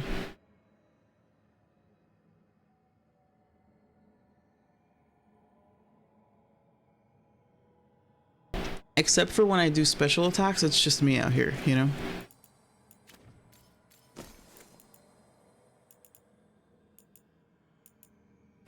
And like the fact that the combos are like a little underwhelming in spite of the fact that they don't do that much damage in between special moves is particularly annoying. Like I wouldn't be so upset about it if the combos were stronger. Combos were more capable, then I would be like, okay, fine, I sacrifice regular damage for like really intensely powerful combos.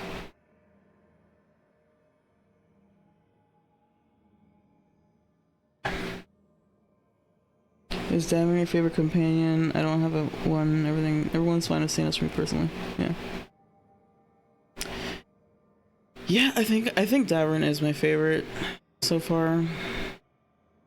I just like his personality, his vibe, his like stoic, you know, tough guy thing, but then also like as a softie, it's always an appealing character trait. I like Emmerich a lot too. He's also like charming in that way where he's like,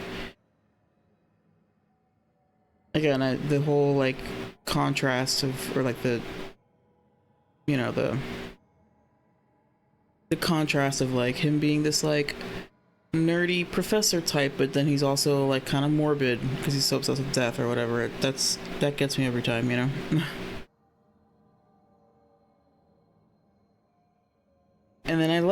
Lucanus as well, quite a bit, but because he's like hardened and stuff, I feel like maybe I'm looking forward to getting to know Lucanus in my second playthrough, where I won't be hardening him and I'll be saving Treviso and all that stuff, because I want to like see what his personality is like when you don't scar him. Because like now he's just doing the like brooding emo thing, and I'm like, eh. But he was more like, I liked his personality early on before that mission, so I'm thinking maybe he'll probably get second place. I just need to see what he's like when he's not miserable.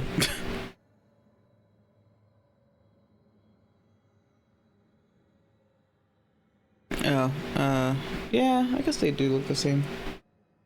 They're still satisfying though. I hear he's more accepting of you than Nev is. Interesting.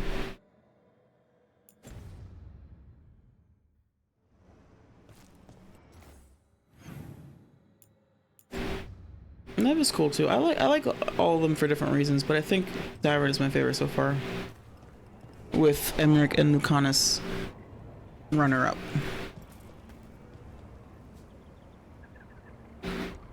Nev takes every opportunity to blame me. Every once in a while she makes a comment, oh, so you care about people now? Oh no, oh no, she does that? Oh no. Oh, that sounds awful. No, that sounds so bad. Oh god. So she stays bitter. She gets bitter and stays bitter, it sounds like. At least so far in your run.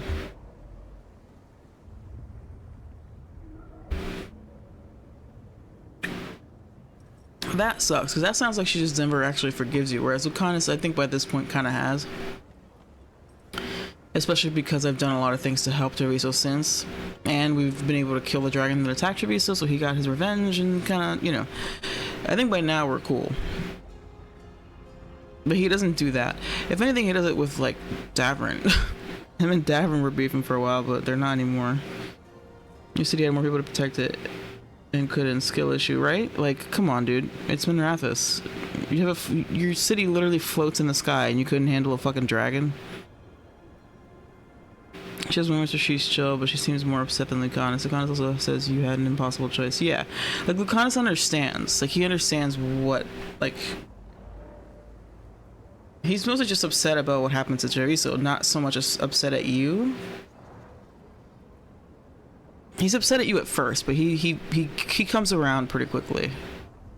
I was worried that he would just like hate me the whole time. That's gonna be so crazy though, because I have like meanwhile in this playthrough, I'm a shadow dragon, I'm a sassy Tevinter, and like me and Nev are like besties. So that's gonna be such a stark contrast when I go to play my second playthrough. She's gonna be like a bitch to me the whole time. That's gonna be weird, because I like that. I like the friendship I have with Nev. It's nice. It's cute. And I like the thing that I like about this faction thing is that I feel like you have that one person that you can like particularly connect with, depending on your background, because you're not complete strangers, and like you can canon it, or you know, you can play it or role play it to be like you have rapport, or you had even like a friendship before.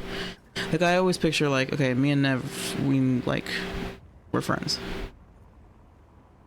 and now we're even better friends as a result of our wacky wild adventures, you know. Guys, both of you ran away, and I personally couldn't be in two places at once. Yeah, I did ever literally charter both places as soon as I could in the same night. Yeah, I know. Well, hey, like I said, Lucanus he gets it. He understands. He comes around pretty quickly. He's more reasonable about it. Done with the Dalish. It sounds like he is more reasonable than she is.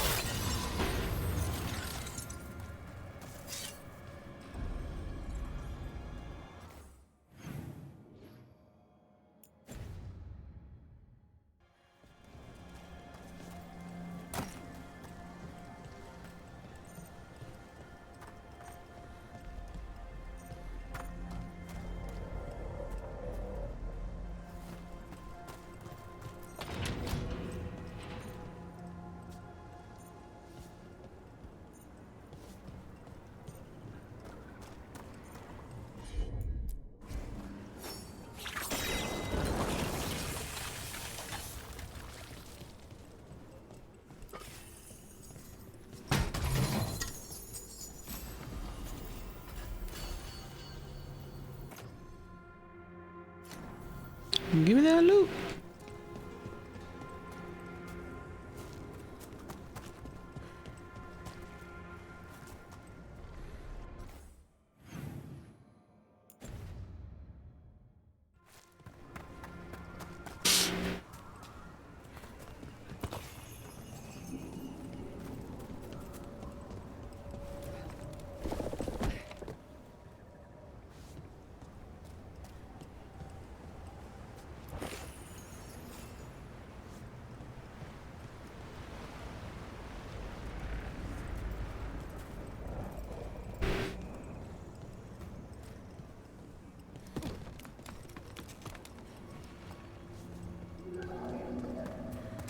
That said, I do appreciate that they each have a different reaction to the whole thing, because they could have easily just had each character just be the same thing. It's like they get upset at first and then they forgive you after a little while, blah blah blah. But at least in this, it's like, you know, Lucanus is like he comes around more easily than Nev does, because, you know, they're two different people and they're gonna react to things differently, right? Like, I appreciate that they did I'll that. get you out of there. Hang on. More symbols on the lock, like the last one. Shouldn't be hard.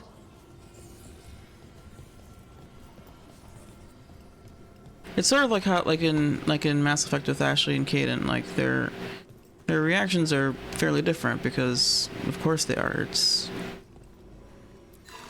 I'm glad they didn't just do like the lazy thing and make their reactions essentially the same.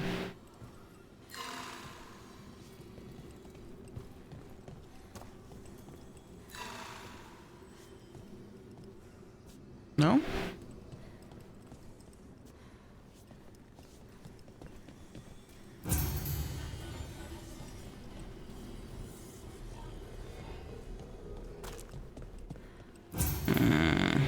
Ashley. Yep. Ashley. Ashley is a person. Is a character. She exists. And that is valid. Alright, that did it. Let's see what she has to say. I actually have come around on Ashley since I've done like one playthrough, 3/4 of a playthrough with her alive. It's fine. She's fine. It's okay. You're safe. I'm a Veil Jumper. What happened here? That other Veil Jumper died making sure I was safe. She sealed the barrier before the Venatori could get me. What about the rest of the Dalish? They took everyone. Kidnapped them all. Why?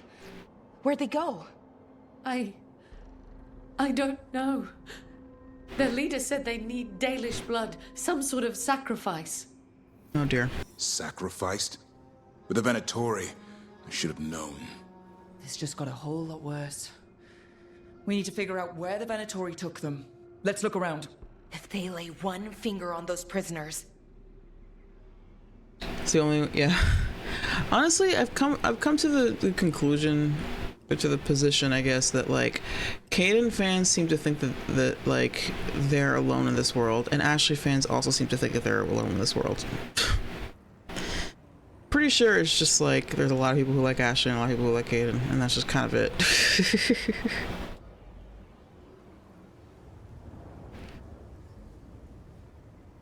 Because my initial impression, or my first sense of it, was that like everyone liked Ashley better, because I would often hear people saying Kaidan's boring. I'm like, okay, yeah, you mean he's like well adjusted and not not like,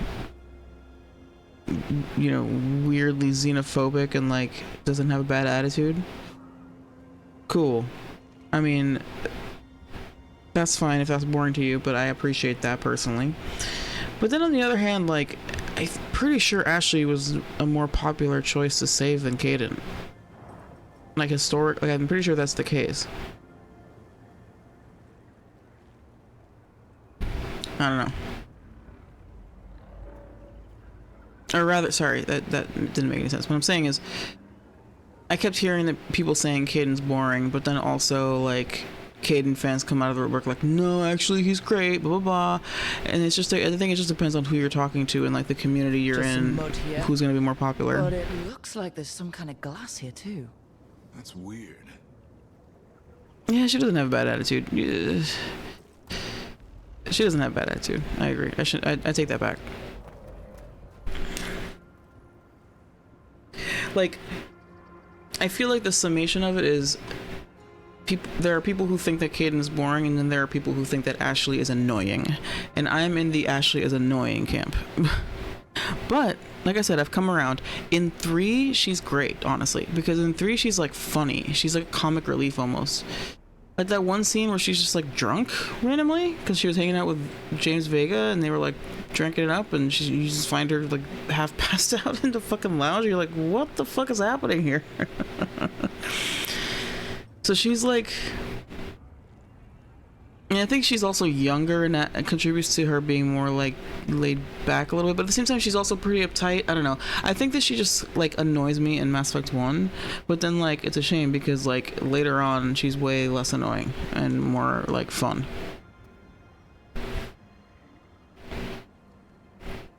It's because I watch more women play. I was going to say that too. I was actually going to say that too. Yeah. Like, you're also going to get more Caden fans amongst... Well... Doesn't look like the female Venatori brought many fans, supplies with them. and then more Ashley fans amongst male fans, I think, in general. Have a larger camp nearby. The Dalish could be there. Wait, the glass we found. There's a crater here in Arlethan. Thousands of years ago, blood magic destroyed that area. All that energy turned the sand to glass. And we know the Venatori didn't come very far. They must have taken the Dalish to the crater.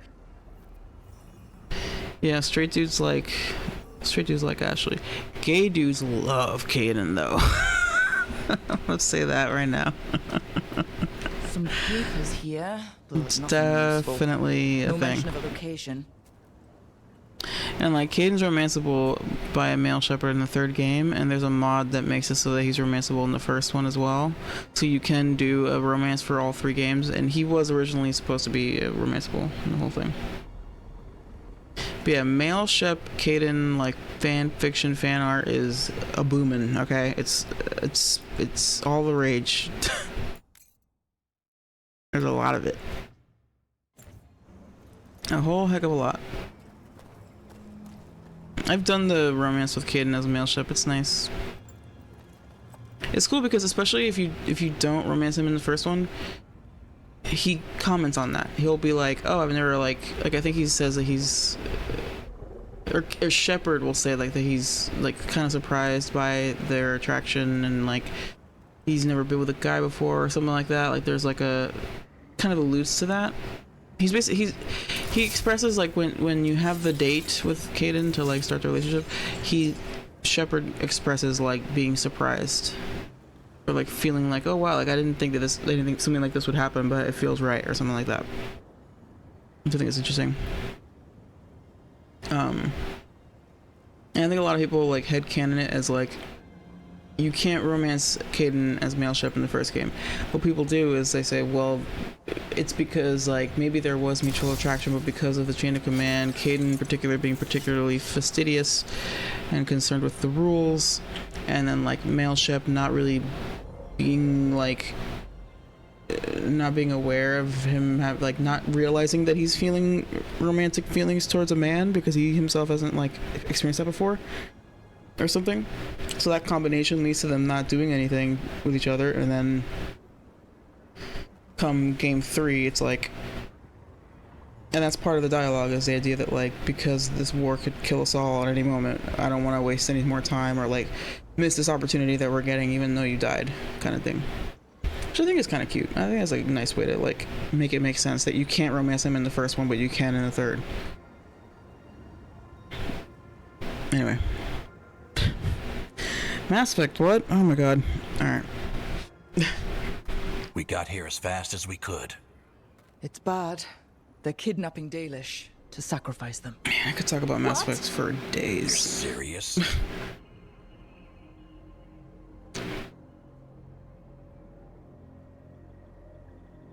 Yeah, for sure. But it's also like there's something to be said for like Caden himself being like, I will never do that. That's completely inappropriate, you know?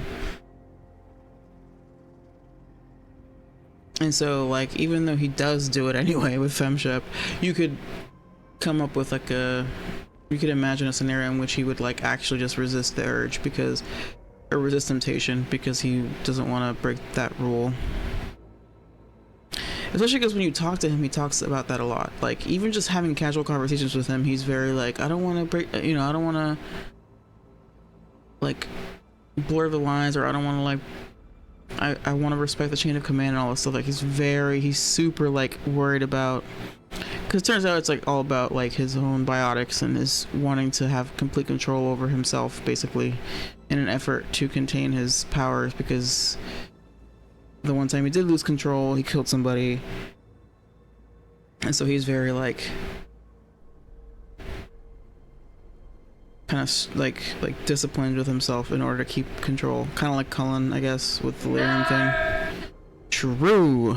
Again, I could talk about this all fucking day. I could talk about Caden all fucking day. It's ridiculous. Hey. Anyway, sorry. The Tailish has been kidnapped. This is important things are happening. Fuck them, stupid Venatori. Bastards just swept in and raided this camp. The Dalish didn't have a chance. The Venatori have always been cruel, but sacrificing our people? Where did they take the prisoners? The lake, the old crater. We have to do something. Yeah, we know, We'll Valara. find them. But it'll take time to put together a rescue party. Don't take too much time. We need to stop this. We will. Strife is awesome. I love his name. Strife. Sounds like a character from like Metal Gear Solid or something.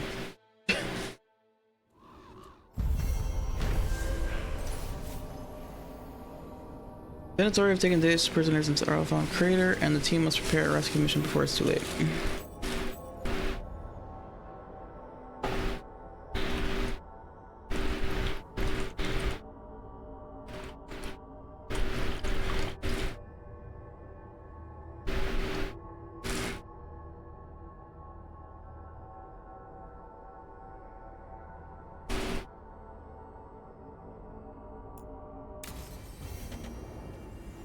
Let's head back to the lighthouse. We'll meet the Veil Jumpers there. Wait, we will?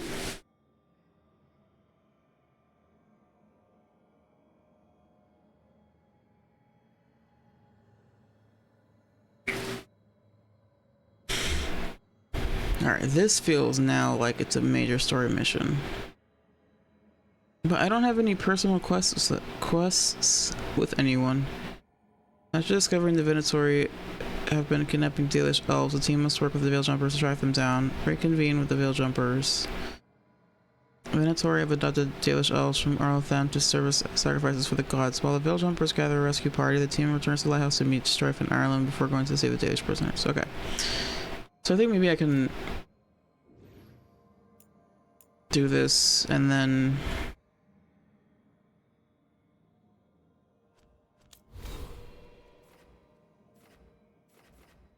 I don't even know what skills to get anymore.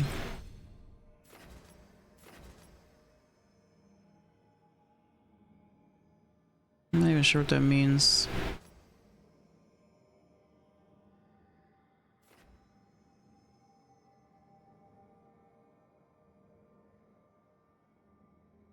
Oh.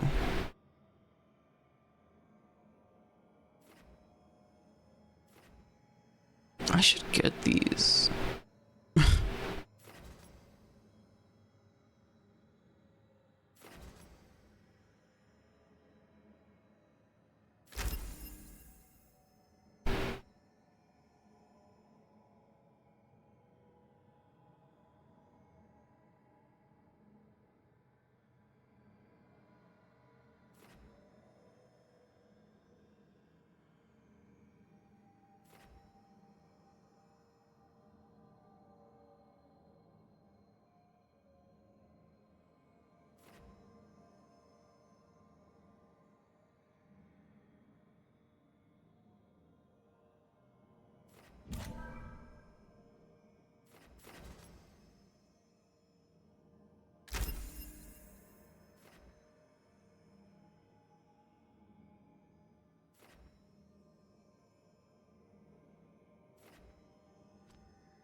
I know, I hate it. It's so dumb. One of the most common complaints that people have about Inquisition is that it limited your ability slots, and they were like, cool, we're gonna make them even fewer. Like, what the fuck, man?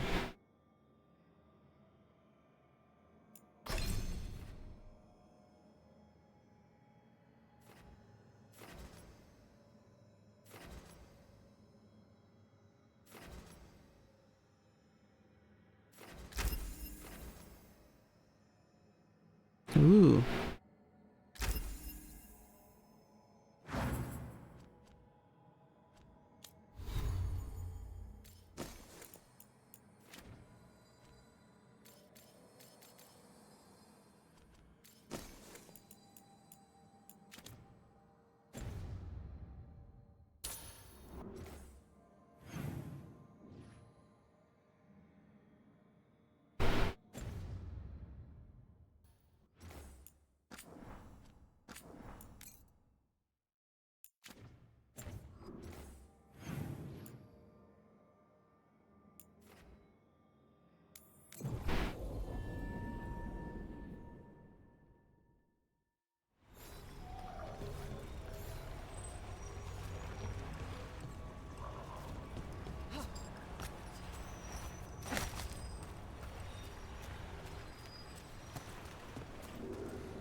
How do I go up there?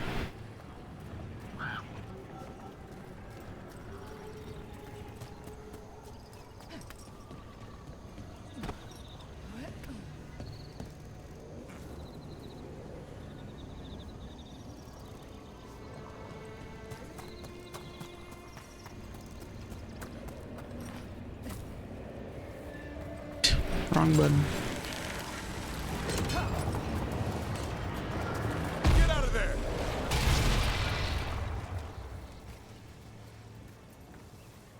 Okay.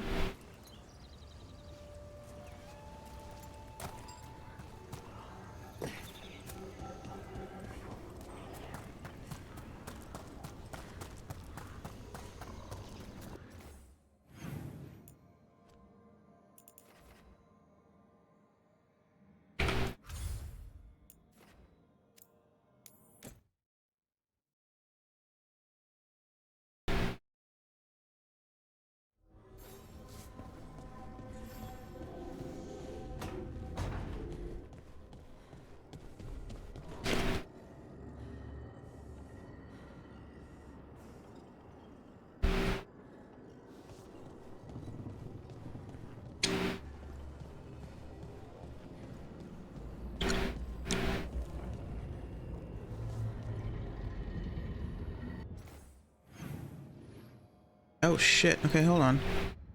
Okay, see, okay, yeah, I'm about to say, this unit felt a little short. I think there's other side quests or companions or whatever.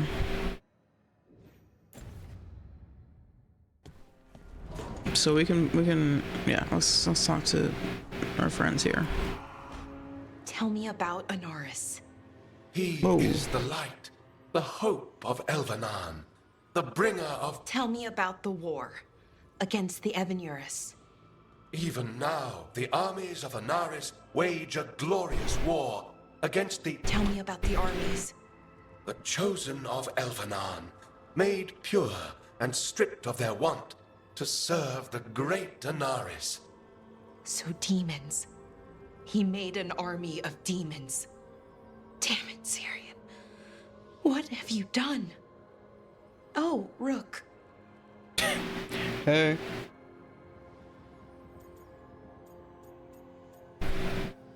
Sorry, is now a bad time? I can come back.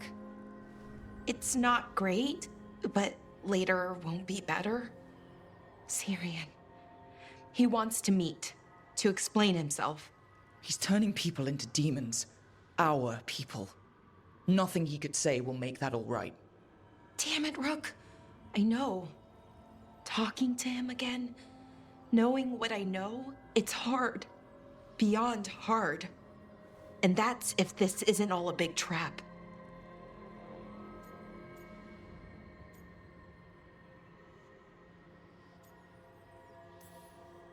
Listen to your gut. Would he really try to lure you into a trap? I would have said no before all of this. The Syrian I know cared. Loved his people more than anything. He kept me grounded. Focused. Made sure I was okay. And I took care of him, protected him because I loved my little brother and I owed him. But what he is now, who he is now, I don't know. I'd hoped the archive would make it easy. Tell me it was a misunderstanding. But Inaris is evil, full stop. And if my brother's working with him,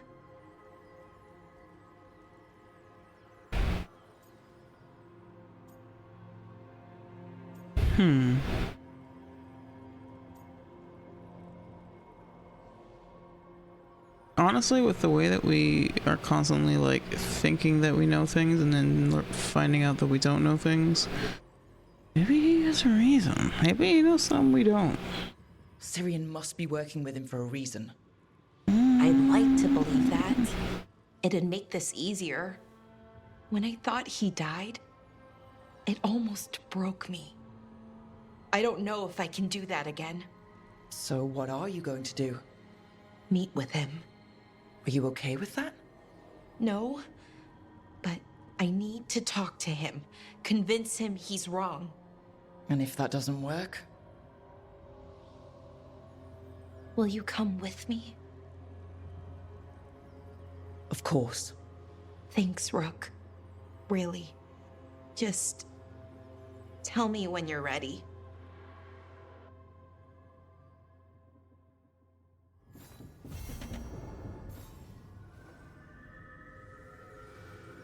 I like this hair styling.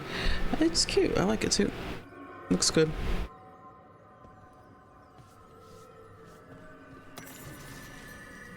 Harding's favorite foods. Laura, I'm honored you want these. I don't really cook and things aren't really these aren't really recipes, just throw things together. Anyway, here you go. Apple cheesy butter noodles. Noodles cooked with butter and salt. Fresh diced apples or baked slices for applesauce, what else can be grated cheese. Layer apples on top of noodles in a bowl.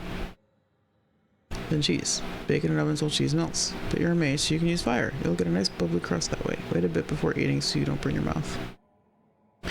Ham and jam slam. Ham or bacon. Jam, anything works, but I like plum, cherry, or apple. Buttered toast. Slam ham and jam together between toast. Yeah, because she's such a country girl, dude. I love this. These are like Midwestern foods. Like apple cheesy butter noodles. Put it in a casserole dish and heat it up. There you go. There's a meal.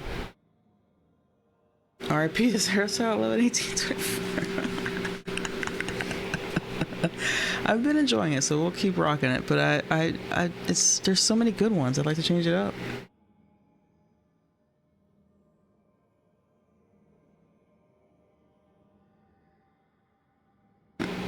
Dude, there are people that are like that, man, that are like changing their hair every fucking day. I could never. Yam and jam slam, Emmerich approved. Replace ham with yams, sprinkled with salt, and roasted in oven until tender. Nice. It's a veggie version of the ham and jam slam.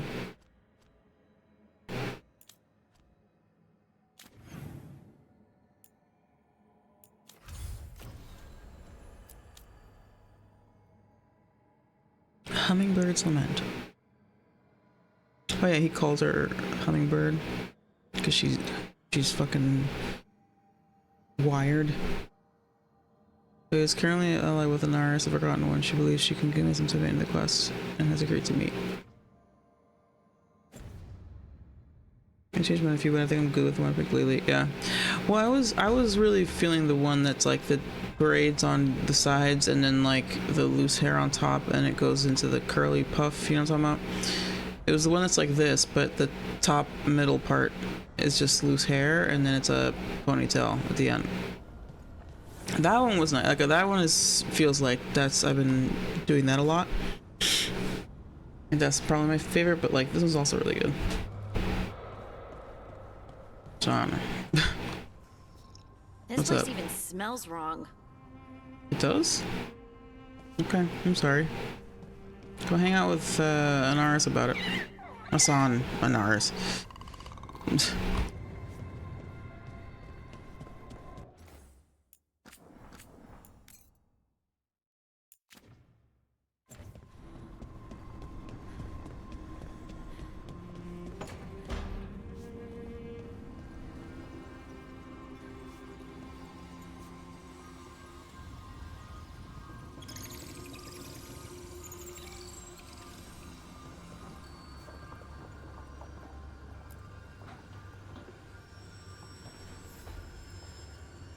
There's something I need to do back home. Everything all right? Yeah, just chasing Aelia. It brings a lot up. If you're around, maybe. I'd take the company. Sure thing, Nev. Yeah, girl, I got you. I got you.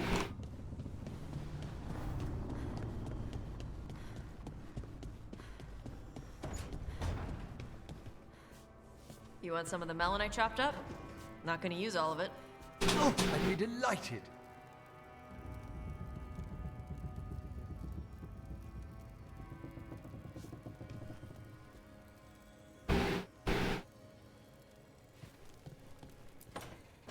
Good, you're here. What happened? Okay. A note from Viago.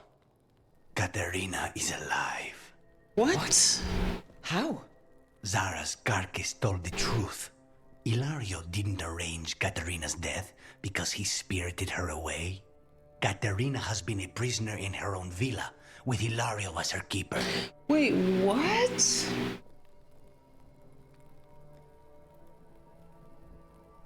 Huh? Fucking Home Improvement. I need that shit. Oh my god, I should make that a sound bite. Channel point redeem.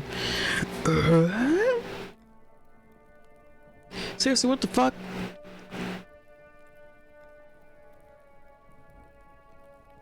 What did he say?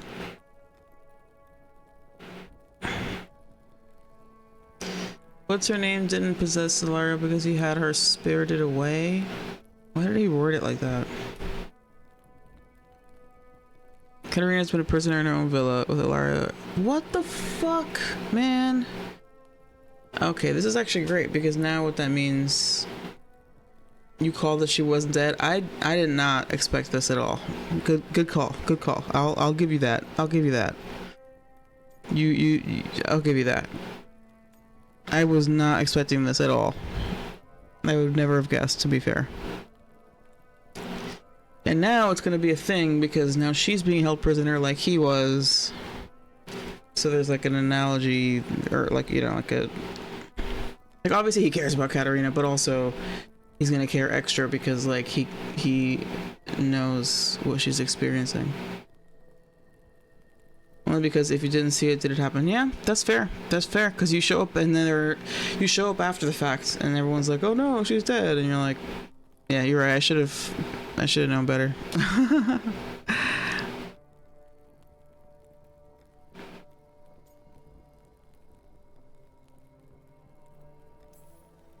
If there's any justice, she's made Ilario's life a misery every single day. Ilario is making his move. He's hosting the talons of the crows at Via della Morte. All of them.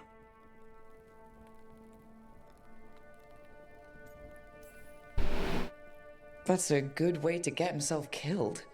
Unless he's got something up his sleeve. Maybe he thinks his blood magic will be enough to control them all. We have to do this carefully. Ilario has to be expecting us.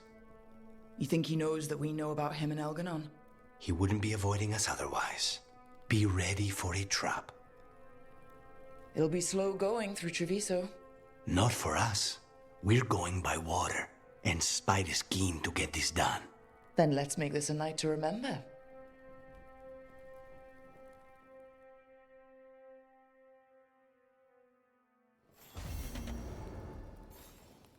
This sounds like it'll be really fun.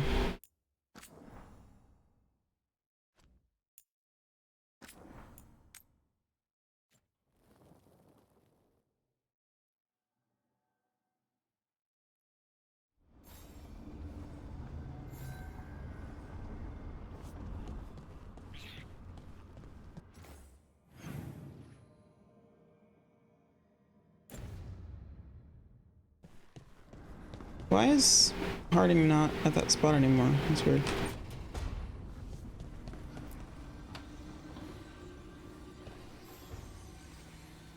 There's something I need.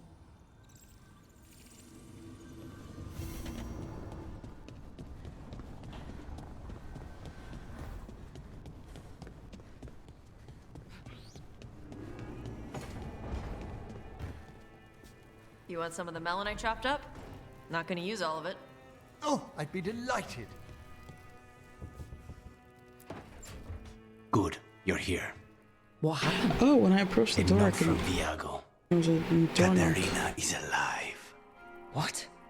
How? Interesting. Zara's carcass told the truth. Ilario didn't arrange Katerina's death because he spirited her away. Katerina has been a prisoner in her own villa, with Ilario as her keeper. What does spirited away mean? I don't understand what he means by that. If there's any justice, I want to pick a she's different made dialogue Ilaria's option. That's life why I'm doing this misery again, by the way. every single day. Ilario is making his move. He's hosting the talons of the crows at Via della Morte. All of them. Part of the reason, by the way, that Lucanus is like gunning for second place as far as favorite companions is the whole Spanish angle. Oh, taken away? Okay. Gotcha. But yeah, the just that whole angle is fun. He says mierda a lot, and that makes me giggle. The Latino girl in me it makes me happy. He keeps cussing in Spanish, even though it's just the one word. But he uses it all the time, and I love it. Mierda.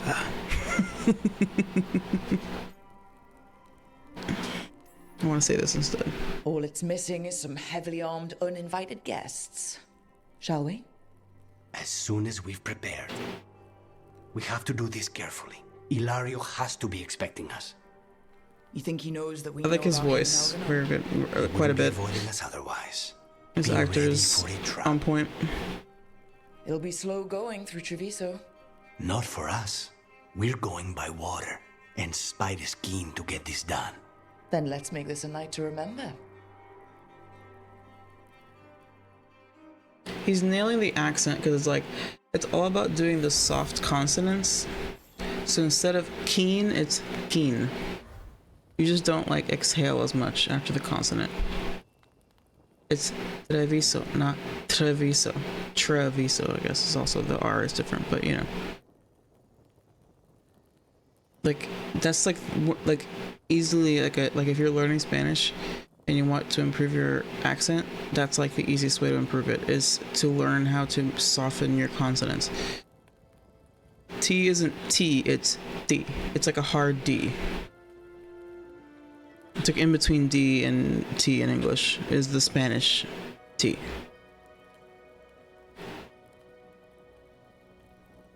Like a lot of the consonants are like softened. They're not as like harsh, and that makes a big difference in like Spanish pronunciation. If you nail that, then your pronunciation is gonna be way better than like most second language learners or whatever.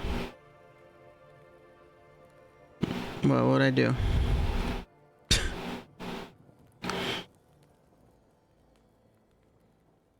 Like, actually, okay, you said taken away, so taken away is English, taken away. And with Spanish accent, it's taken away. taken away, right? So it's like the T is softer. You don't like push out as much air. The plosives. Oh my god. I took linguistics 101 10 years ago and I still remember that bit. The plosives in the language are not as harsh. P, T, K. All those consonants where you have to like push out air, if you just don't push out as much air when you say them, you'll be closer to like actual Spanish pronunciation. Yeah, I don't know what I said. That was nerdy, Rich.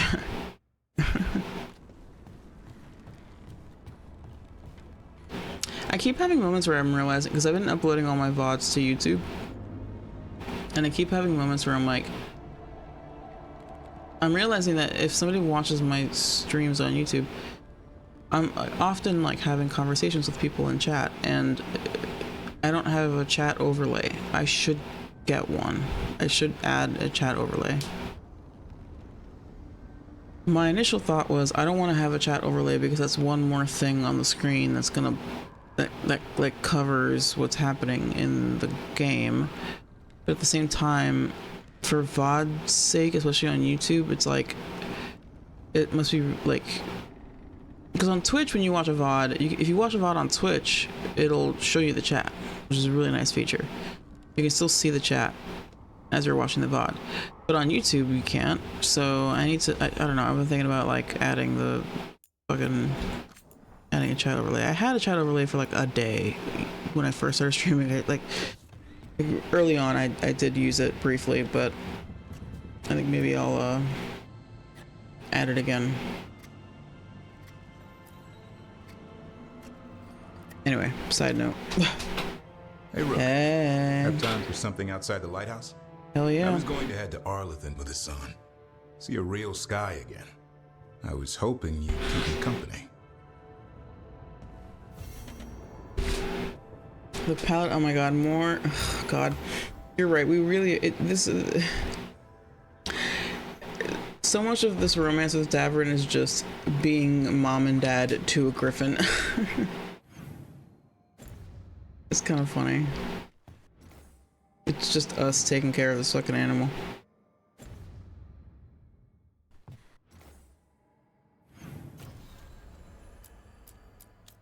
And yes, we're absolutely doing that because I gotta end the stream soon-ish, so.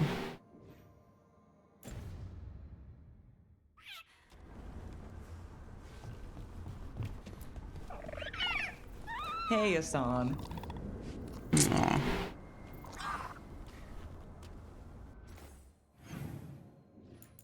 Alright, I'm gonna run an ad and pee real quick and then we'll continue. BRB.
Alrighty, we're back.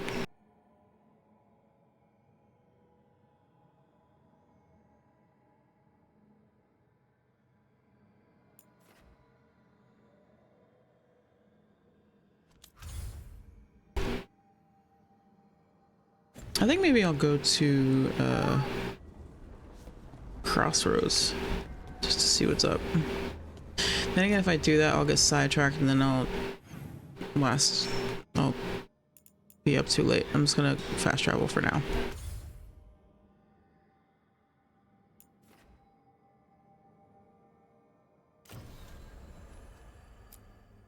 Conversation. So it's not an outing, it's a conversation.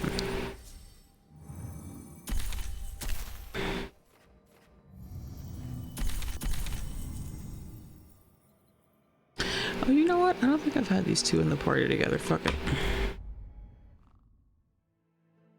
They both apply weakened and they both detonate sundered, which means that they have 0 synergy.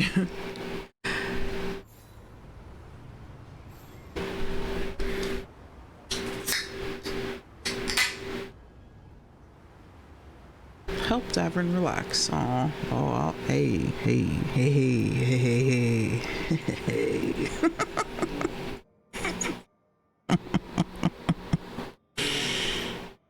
I can help him relax. Oops.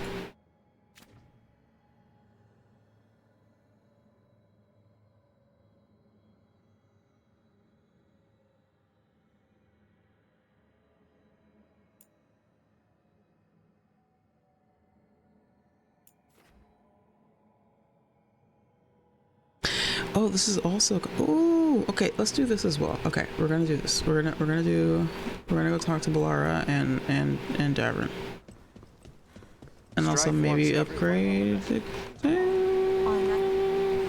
Get all your god-killing implements right here. Love her. She's so hype about helping you kill things. It's kind of funny.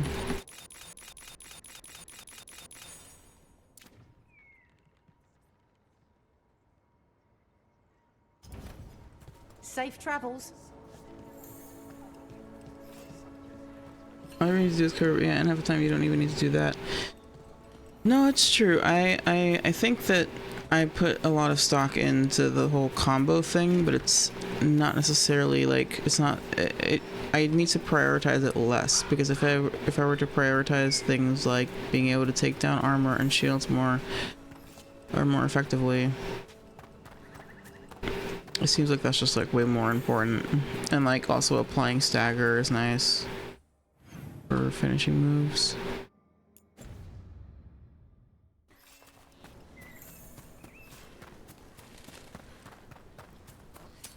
We've company. It's a fight then.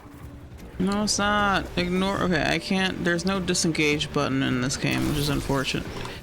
Bro, stop changing my ultimate. Stop it. What does this game have against?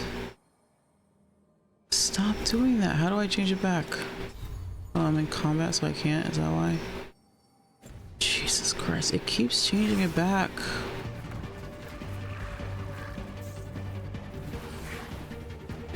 Fine, fuck it.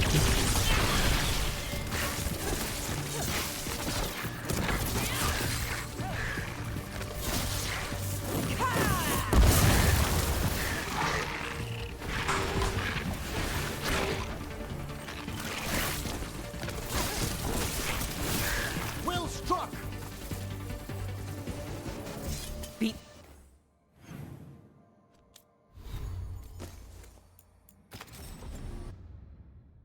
The odds there. It's so annoying. I really wish. It's such a weird bug. I really wish it would stop doing that. Like, just stop changing my ultimate skill, please. And it's like, okay, the other one that I have, I only have 2. The other one that I have is good. It's a good skill. To help out whenever you need me, I mean. But like, that's not the one I want. And the one that I've been using recently is more. No, guys.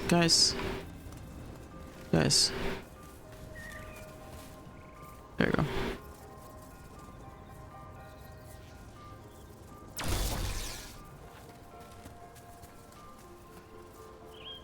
This is one of the ultimate juice.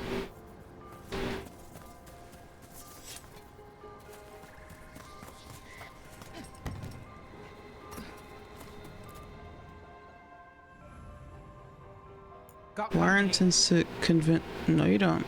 Lara intends to convince her brother to leave Inaris' service. She could use some support. This should be interesting. Belora, you came. I am surprised. I almost didn't. With everything that happened, I didn't want to. But you're my brother. Still, even with all of that. Did you come? Alone? Yes. Though you didn't. Not after what happened to Hamuel, to Yanarl, the others. The ritual should have granted them purity, strength. That it did not. That is my failure. I was not worthy. I will do better. I must do better. For Inaris. For our people.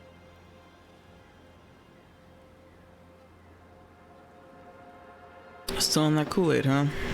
Ow.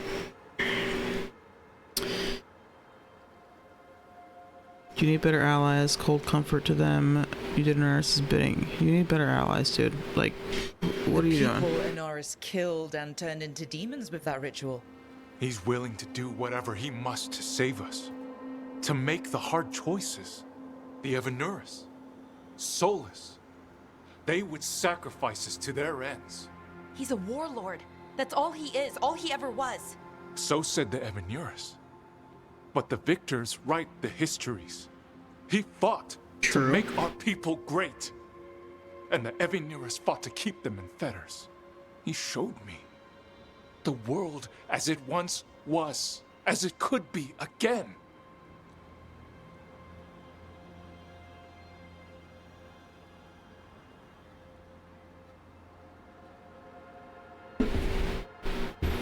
Yeah, he's trustworthy. At what cost? You're deluded. At what cost, dude? The willing to make the hard choice excuses is always in what? Right, Scab? Right? Exactly. 100%. You nailed it. Exactly. It's like...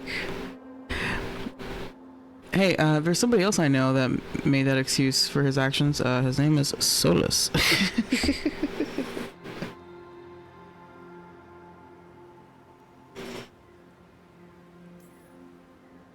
How many elves have to die to get there? Weirdly, this is a repeating pattern. Requires sacrifice. No, that's not the Syrian I know. He's influencing you through the mask, poisoning your thoughts. Yeah, take that thing off, bro. It doesn't even... Why can you not accept that I chose this willingly? Doesn't even look good on you, to be honest. I feel what he feels. When he thinks of our people rising once more. Have you ever felt the warmth of a god's happiness or the cold bite of their fear? Ugh. What is it he's afraid of then? I'm not sure, but it haunts him, consumes his thoughts. I must help him. Help us to face whatever it is. So he hasn't told you what it is he's afraid of? No, but no doubt he keeps it from me for good reason.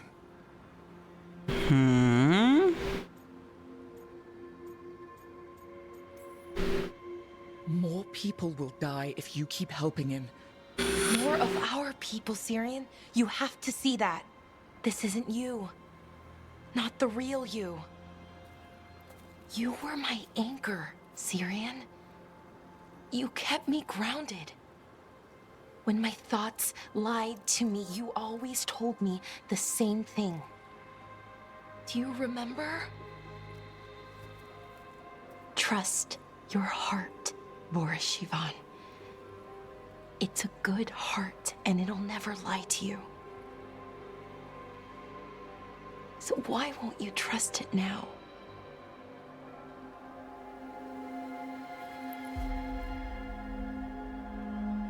I must do what I must. Me too.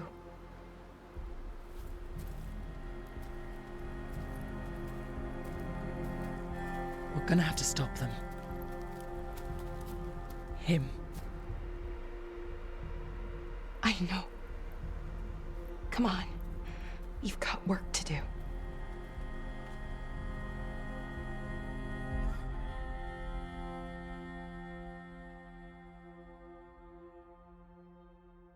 I'm feeling things on a Monday night. That's weird. Made me sad. That's so fucking sad, dude. Damn it. I was hoping we could convince him. Fuck. That fucking bums me out so hard. Oh no. I was hoping we could. God damn it. Maybe there'll be like a final confrontation moment and we'll be able to convince him then. Damn. Alright, that got me. I'm definitely feeling for Balara right now. I'm glad that, like, there was an opportunity to talk to him. Because so often with stuff like this, it's like, if only we could talk, then we could figure this out, right? Like, we were talking about this before with the whole thing with Solus or whatever, I don't know. But, like, so often, like, I feel like there's like a element of like plot convenience or like lazy writing or just inadequate writing where, like, if you just like had an opportunity for the parties in at play, the parties that be, to talk to each other, this would not be a problem, right? And it's frustrating when a plot is driven by just the fact that like two people haven't had a conversation yet or seemingly won't. If they won't, that's different. But when they just like could but won't, could but don't, and that leads to like war, you're like, wait a minute, what? Can y'all just talk about this? But in this case, we did get the opportunity to talk to him, so we couldn't sway him. That said, I wish that I or Balara could have used our magic to remove the mask from his face, because if I recall correctly, the mask is an actual object of like influence, like it's like brainwashing him. So like, why don't we just like use magic to like yank the mask off his face, and then maybe he'll think clearly for a moment. Still, that said, I mean, I don't know if that's how that works. And also, I'm just glad the game gave us an opportunity to like actually have an opportunity to talk to the person and like hash it out.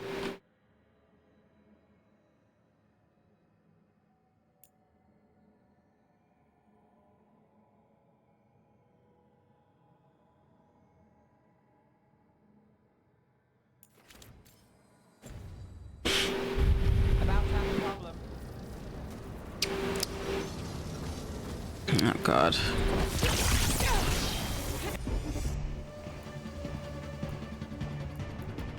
Here we go.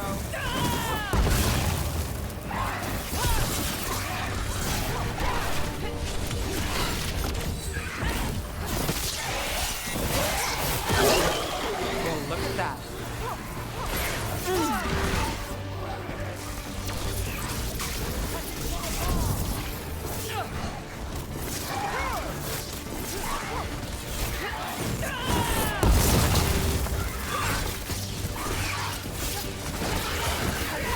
Quickly!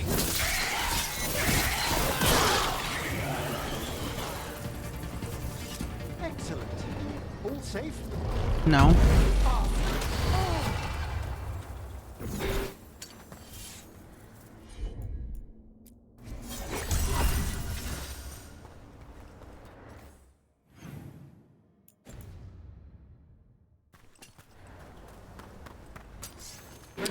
What the fuck is all that shit, dude?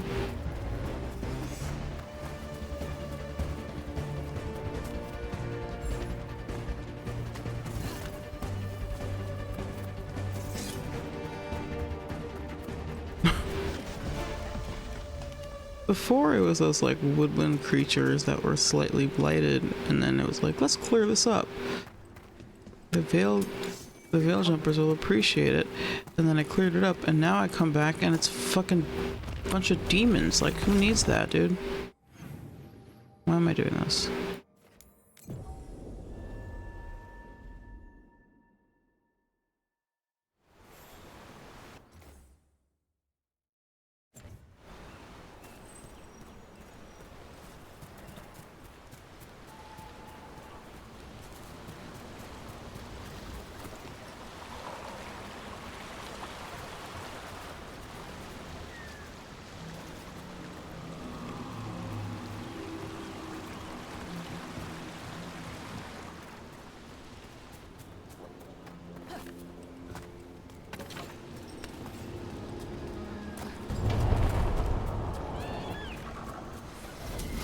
Eyes open.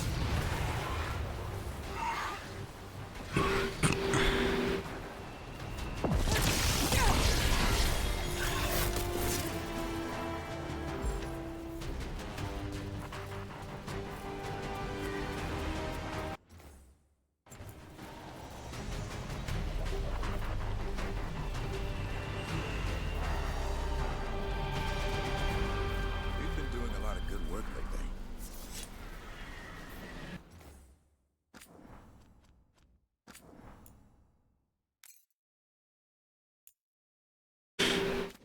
Okay, good. We got a whole 30 minutes. Bad free time. Tara's day of a relaxing picnic in Arlathan Forest goes slightly awry thanks to a culinary mishap. Aw. Oh god, is he gonna burn the steak? It's like, what's her name? Ver or something in Mass Effect Andromeda.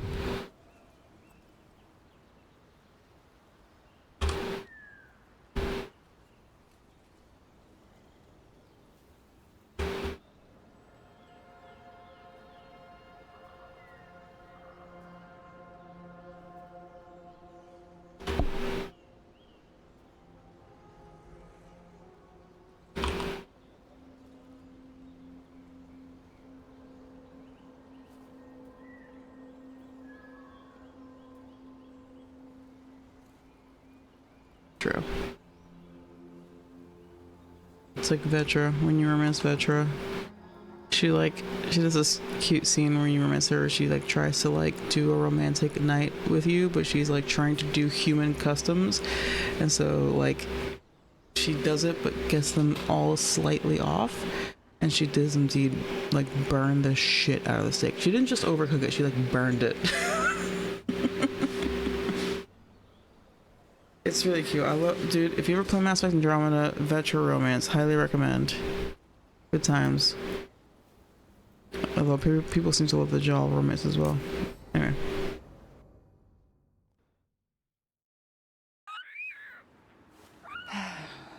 A romantic picnic, huh? This is a surprise. Evka and Antoine's doing. They told me after all the Wardens have been through, and what's ahead, I should take a break. I'm surprised you actually listened. You know how sad Antoine can look? So, what did you pack for the picnic? Emmerich helped me brew a ginger wort truffle tea. I thought we'd see what all the fuss is about.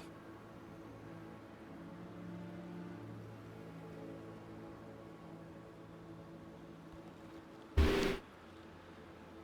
gonna be that guy that Ashley in chat. That's so cute. Yeah, it is adorable. I don't see the interest in Turians. I don't see the interest in Turians like over anybody else, I guess. Like I'm with you there. I'm just kind of like, I mean, Garrus is hot, I guess, but Garrus is hot because of his personality and his vibe and everything, and not because he's a Turian. And quite frankly, yeah, sometimes I'm like, man, like you're like, I'm attracted to you as a person, but physically this is gonna be weird. Because there's no softness to them. They're just this like hard hard skin, and it's just like like that, logistically, whatever. But I partially remember Cora and PB, but never finished the game. Word. But yeah, like I don't specifically like fetishize Taurians. Like, I think some people do, and that's whatever, that's fine. But I don't like find Taurians in general attractive per se, but I like Vetra and I like Garrus because I like their characters, like their actual personalities. Not because they're like hot physically. Does that make sense? Vetra is awesome though, to me thing, yeah. Vetra's great, dude. Oh man.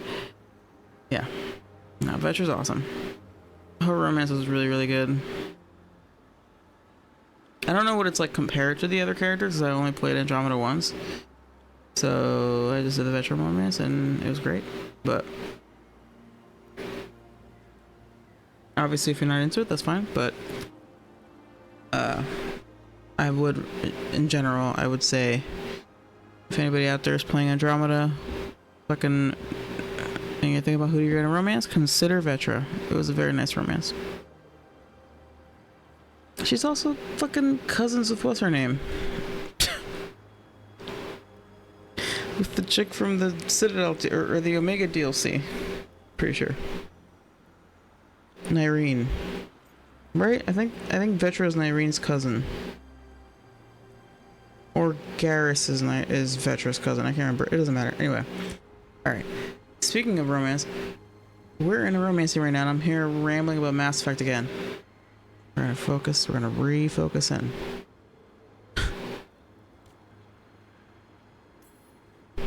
I'm happy you're getting a chance to unwind, Davrin. I was thinking the same about you. Me? You take on a lot, Rook. If I can take your mind off it for an afternoon, I'll be a happy man.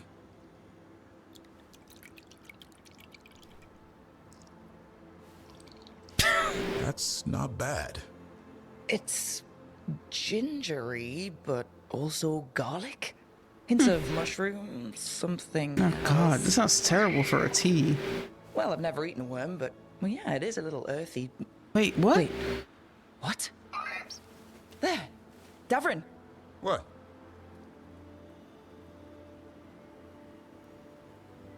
What? I understood a song? Did you hear anything maybe out of the ordinary just now? I heard that. No, I mean before that. Emmerich said Ginger Ward might have some kind of magical properties. Yo, are we tripping? Maybe it affects some people more than others. You alright, Rook? Yo, are we tripping? Is this mushroom? When she said mushroom, I was like, yo, we're drinking mushroom tea, but I didn't say it out loud because I was like, of course not. Yo, what's going on here? Is Emmerich dosing us? Were we dosed? What the fuck? Why? Bruh. This is awesome. Oh, I think that whatever this is will pass. And I thought this would be a break. It's the company that's important. I always relax better with you around. I feel the same way. Then it's a strange picnic, but a good date. Yeah.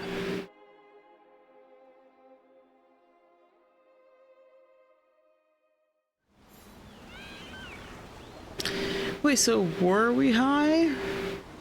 Or did I actually understand the song? Interesting. I wonder if that's gonna go anywhere.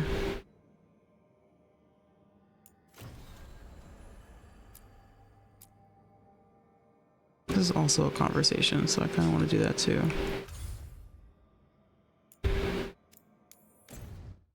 Y'all know I love me some Dogtown. Maker only knows, truly. Truly. Wait, so, hold on.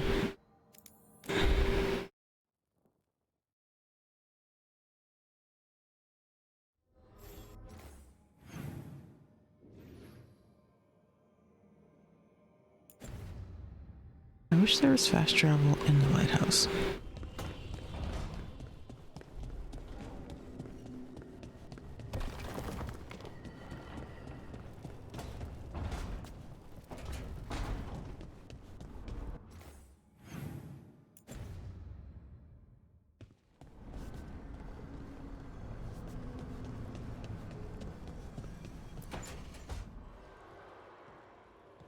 Oh, hey, Rook. What are you working on? Oh, it's part of Getting that a artifact, steam you know, from the ritual. facial.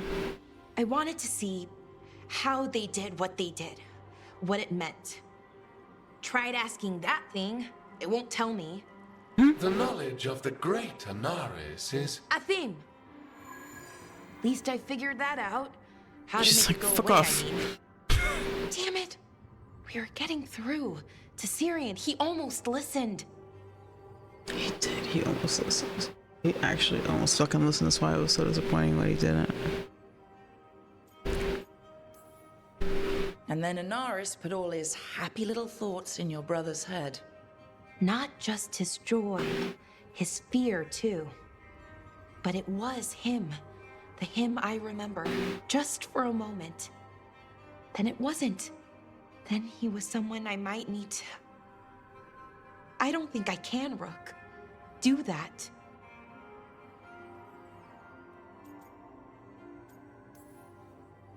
It's not gonna come to that. We'll talk him down somehow. And if we don't? One mountain at a time. Well, either way, we'll be able to find them. How? Oh, I didn't tell you. Right. The artifact. Couldn't figure out how it did it. Made those demons, I mean. But I attuned its resonance, and I'll know where they are next time, before they finish. So we can stop them. However we have to.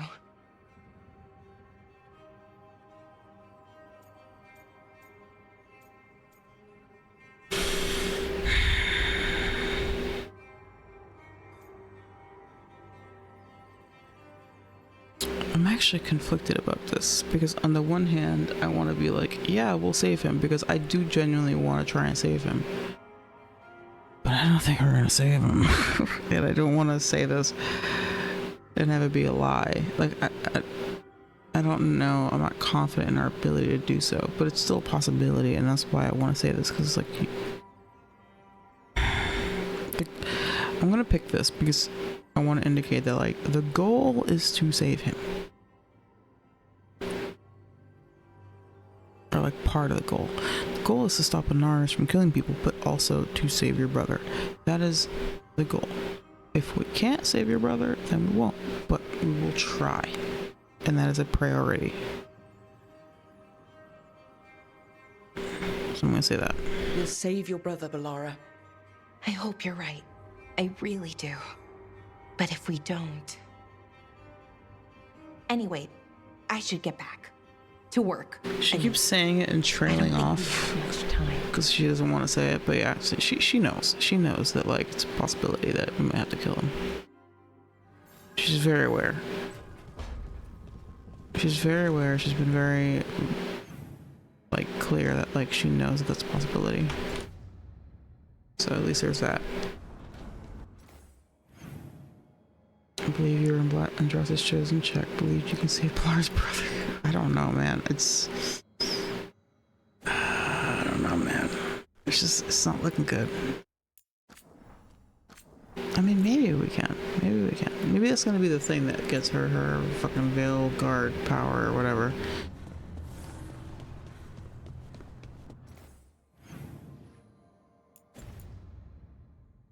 It's tough, you know.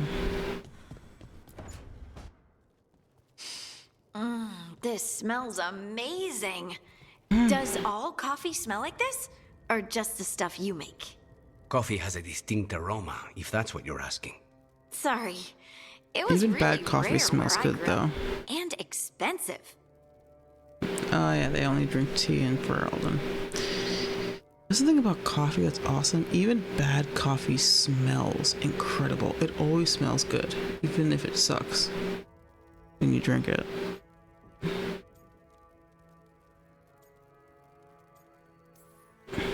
Is it really a good idea having another coffee addict around here? It's not really addictive, is it? Tell us, Lucanus. Is it really addictive? You know I have my reasons for drinking it. So, Harding, what do you think? Harding. It's... delicious. Bitch, tea is just as bad, if not worse. Okay, let's be real.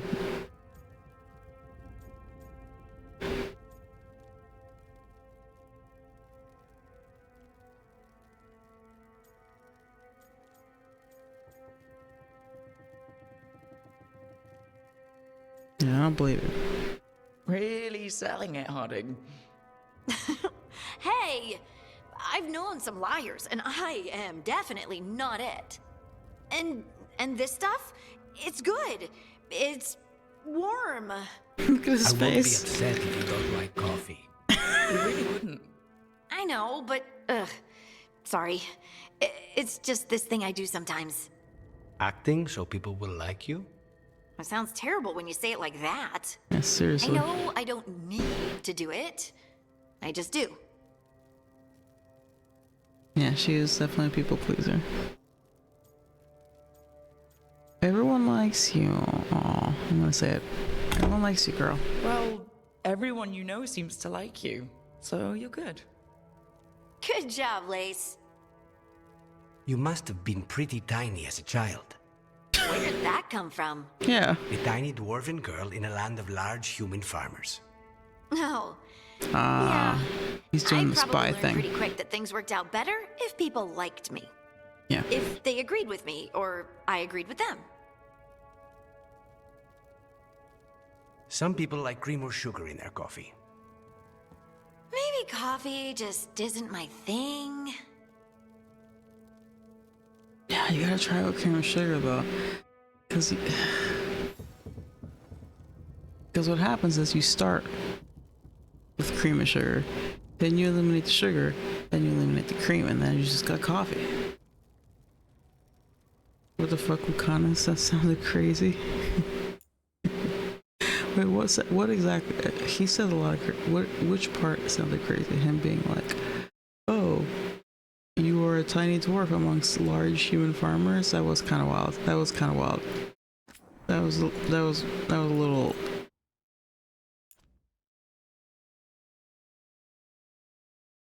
Yeah.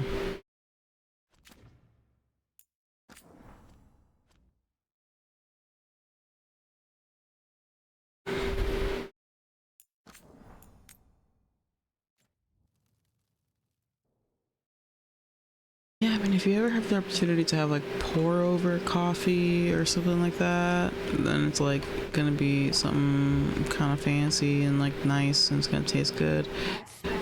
Really good. To save Gillinane, he didn't tap into the Fade. He tore a hole in the veil and let the Fade through. I could study magic for 1,000 years and still not manage that. True. But like a good cup of just regular coffee, not espresso even, just coffee. A good cup of coffee will not be nearly as bitter as what you would expect. Yeah, hella bitter. Yeah. No, most of the time people like, yeah. Another day.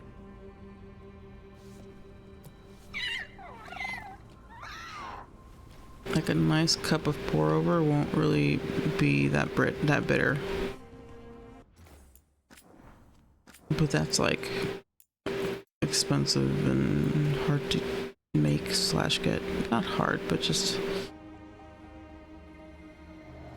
you're not gonna get that shit out of a Keurig or like an electric coffee maker, you know? This smells amazing. Does all coffee smell like this? Or just the stuff you make?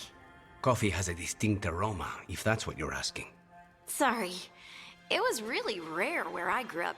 And expensive. It's just, I wish she had brought up tea. I think that the angle should have been like, sorry, where I grew up, we always drank tea. And then somebody could have been like, tea is worse. Kira catching a stray? I mean, look. You don't have to be a coffee snob to acknowledge that Keurig sucks. Oh, okay.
1 second, y'all.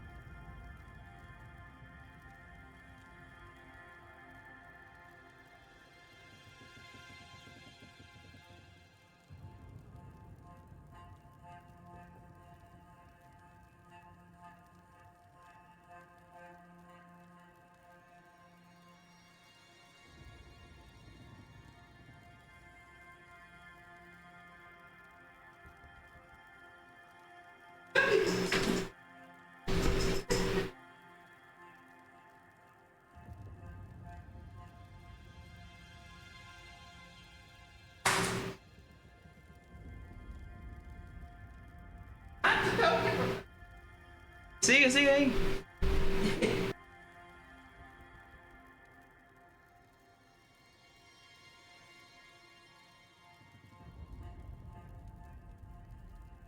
Sorry guys, Mangu update, okay? Mangu is on his bullshit, okay? That motherfucker is going off and my parents are like, I want to go to sleep, and he's just determined to destroy and murder that toy. I'm recording it though, hold on.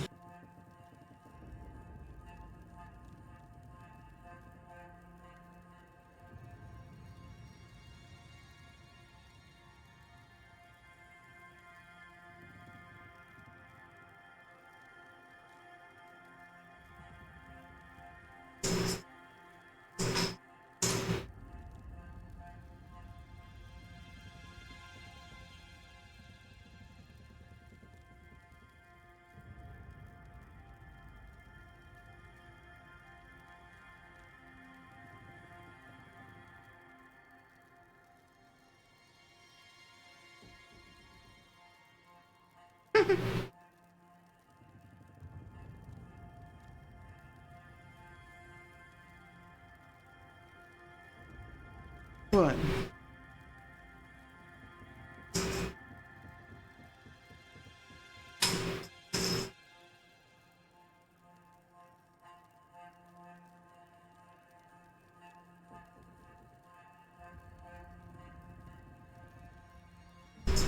All right.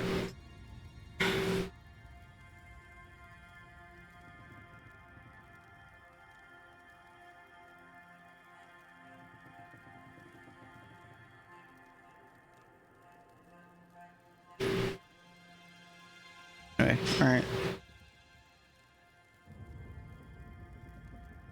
He might come into my room later to say hey, and then I'll put the mic on to make sure he has his platform to speak.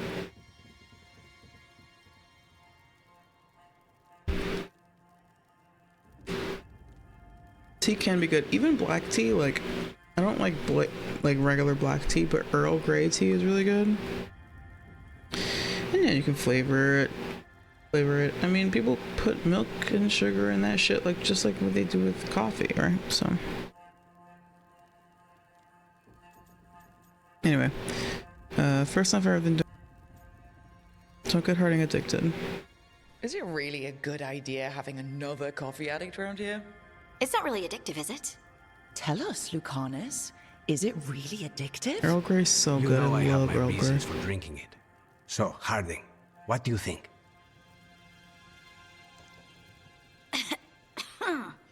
It's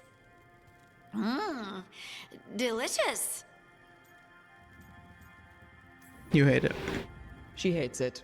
No, I don't hate it. It's really nice. Temperature. I won't be upset if you don't like coffee. You really wouldn't. I know, but sorry. It's just this thing I do sometimes. Acting so people will like you? It sounds terrible when you say it like that. I know I don't need to do it. I just do.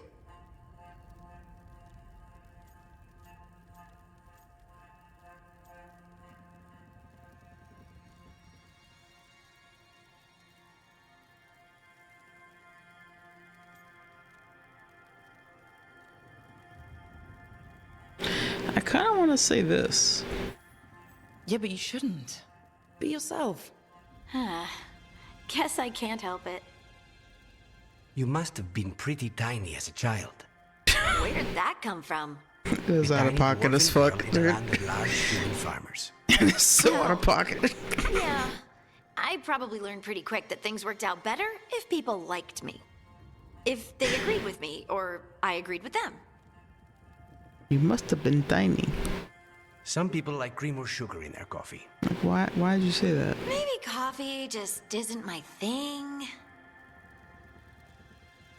It didn't occur to me that until this game that Harding considered herself an insignificant member of the... I mean, yeah. She was... Yeah. That's a good point. I mean, she wasn't like... She was being one of the lesser important people. Yeah, she does say that, yeah. I don't blame her for feeling that way. In the sense that, like, yeah, she wasn't like the inner circle. She was inner circle adjacent, but she wasn't in the inner circle. And then also, like, her being her, like, her personality, she's very, like, you know, we just established, right? Like, country girl, like, people pleaser. She's not, oh no, it's nothing. That's what I do. It's not a big deal. It's not a big deal, you know? So it's like a combination of, like, the fact that, like, the reality of the fact that she wasn't in the inner circle per se, and also doesn't think highly of herself. And even, like, even though she was, like, you know, high up in the, like, Liliana chain of command, it's just like, I think it's that. It's like her being like, well, yeah, I did what I could, but it wasn't that big a deal. But it's like, no, you actually, like, fucking ran shit for a little bit. Like, you were actually super important for the whole operation. She's essentially second in command to Liliana.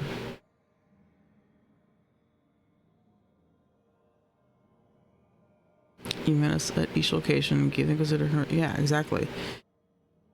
Might have been warm, but yeah, it's like she was second in command to somebody in the war room. Like, that's crazy. Like, that's like super. Yeah, like it's similar to, like, what's his name, Rylan, right? Like, second in command to Colin. Like, these are important. Like, she had a position of power. She was the boss of a lot of people, but she is inclined to be like, it wasn't that big a deal. Like, I just did what I could. I was just trying to help, you know.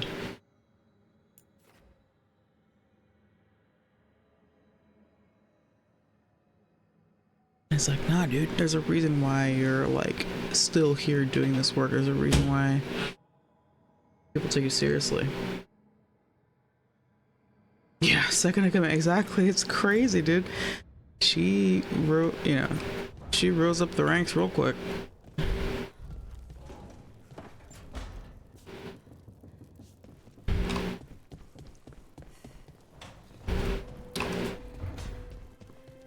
Maybe that's why she was like, oh, they only recruited me because they were lost and I told them where to go and they were like, how would you like a job?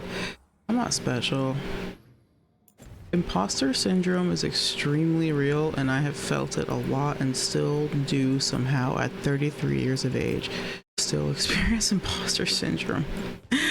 So I think that's what's happening with Harding.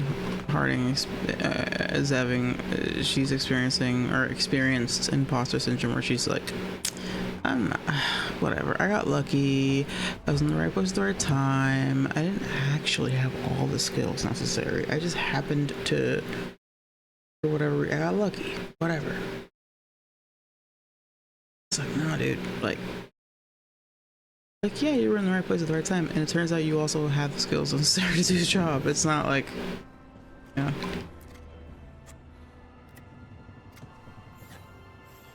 Rook, up for a quick trip? I figured it'd be good to check in with Epka. See how the wardens are doing.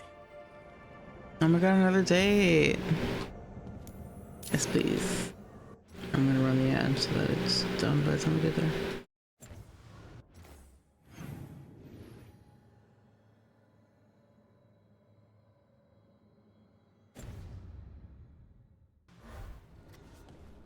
Really wish there was fast travel in the lighthouse sometimes, honestly. Like, I wish I could fast travel to the library or whatever it's called. It'd be cool if I could fast travel here and then the opposite end.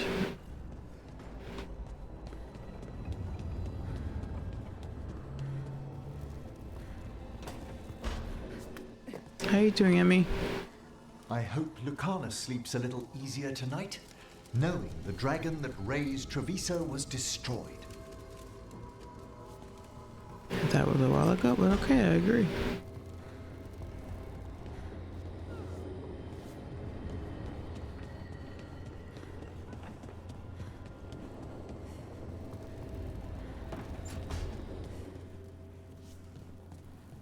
Two dragons at once. That'll give me free drinks with the lords.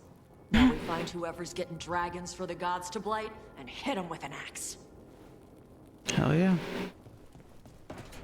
I'm with you, Burf. I'm with you, bud.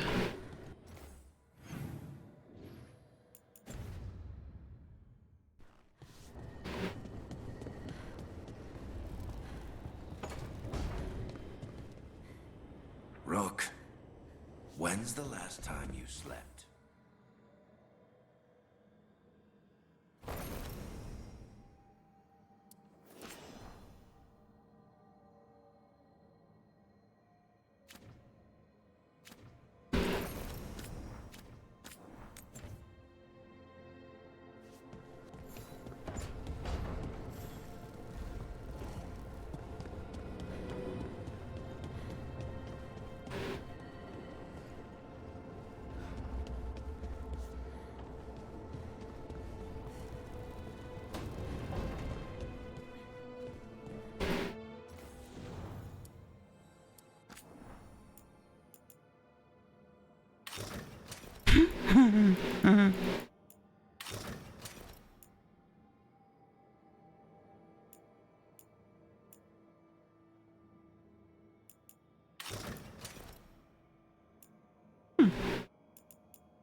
I kind of like this, actually.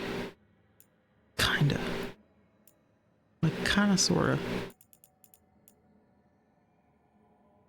I also just want to change it up, so I'm gonna go with this.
Nah, this is very him.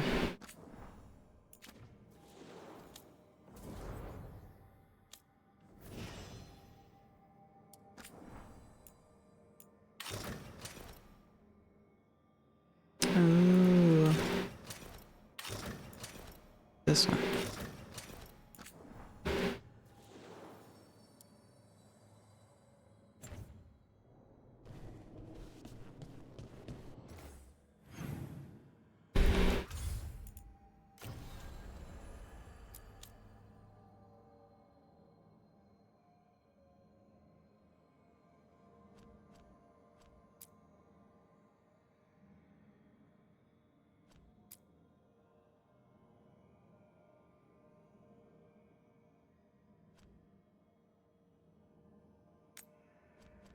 let's spread out the romance things.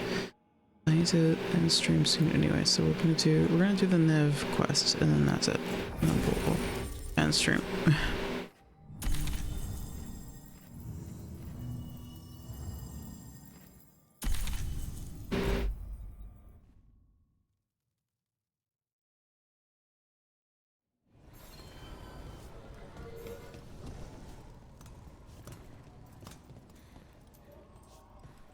Yeah, Lucanus looks way better in that outfit. Soulless they keep talking about. You were friends? I didn't know he was an elven god at the time. And he didn't look like someone out to destroy the world. His wardrobe choices, on the other hand, were a catastrophe all their own.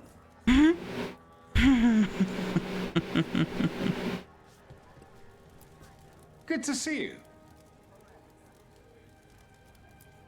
Keeping well?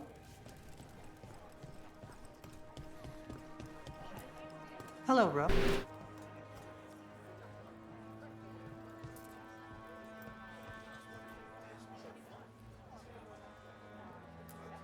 How are things? You good? Rook? Asha? You motherfuckers never want to talk.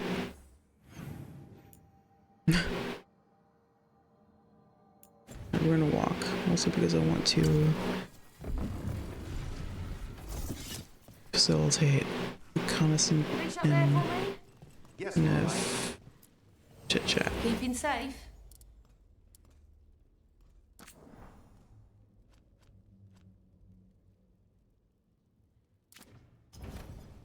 Come back anytime.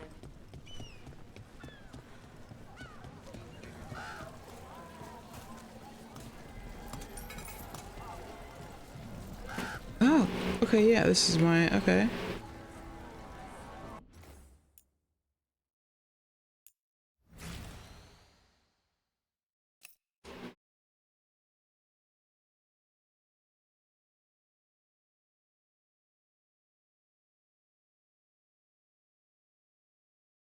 Well, I'm obsessed with the gray motif, the gray and red, love it.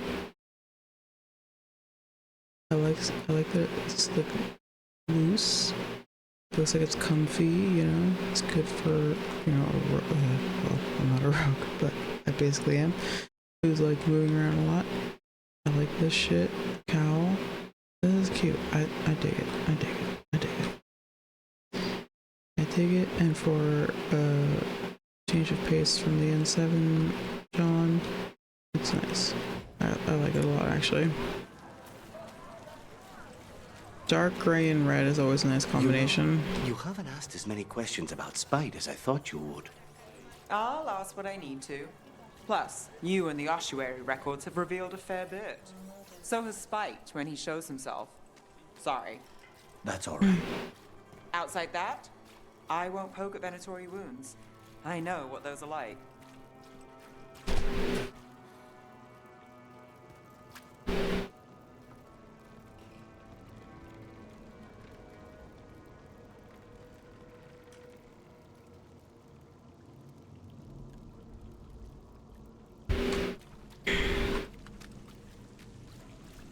Wall of Light. Is this the chantry? Yeah.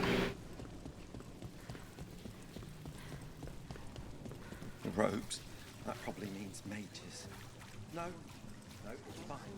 Don't think about it. Not everyone's going to be like that. You just have to do the job.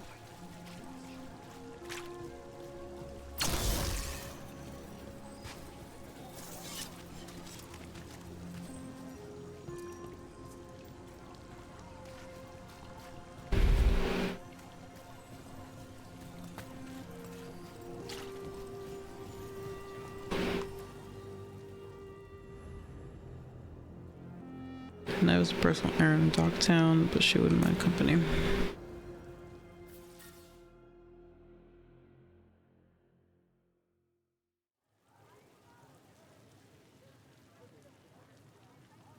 The Minrathous Wall of Light. A light to remember the dead. Unless the family lacks mages to keep them lit. Or the money for one. then you're left in the dark to Vintir's subtlety. This was Brahms. Rana's old partner. His light was out when I got here. I should have been back sooner.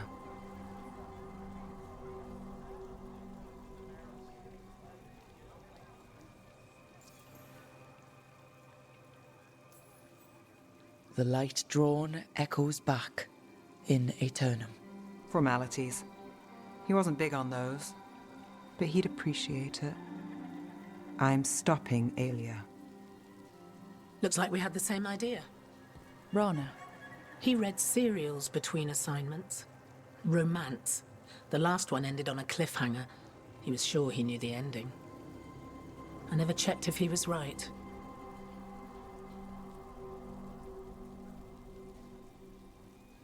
Again, this is like so like crime drama driven. I love it though. He always said this, and this. I never checked if he was right. Guess what? Turns out he's right, or he's wrong, or whatever, and that's gonna be like the thematic hook, you know?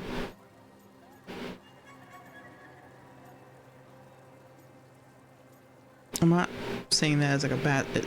I've been loving this like ride of like Dragon Age noir vibe. I love it. I'm eating it up. But yeah, it's also extremely formulaic, which I'm okay with formulaic things from time to time. Not always, but sometimes.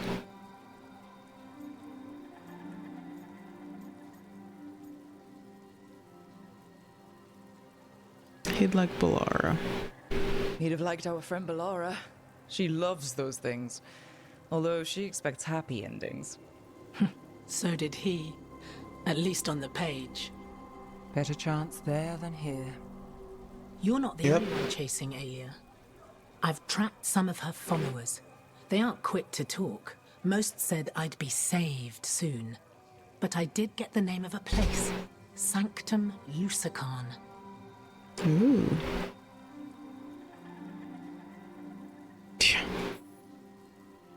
Ominous formal name. Tied to Elganon. Off to a good start. You forgot the catch. It's an old temple. A lost one. If there's a record of its location, I can't find it. It's more than we had. I can track this down. And you'll tell me? Look, I know who else you work with, what they might suggest, but what are you going to do? What I have to.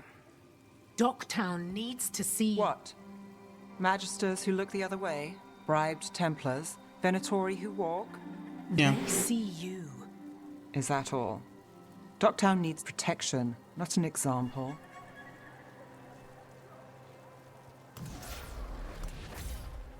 Brom's light.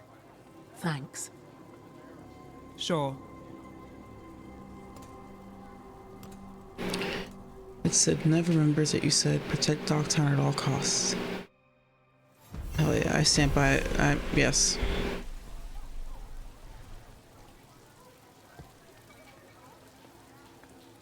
Oh shit. Alright, that's gonna be fun. I'm excited for that, honestly.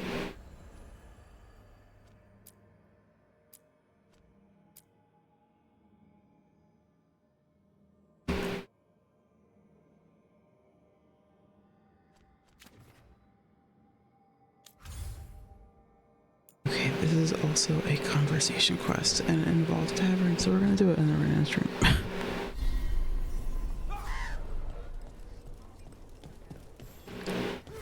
I like this outfit. It's mostly just nice to have something different going on, but also like some more practice. I think it looks good.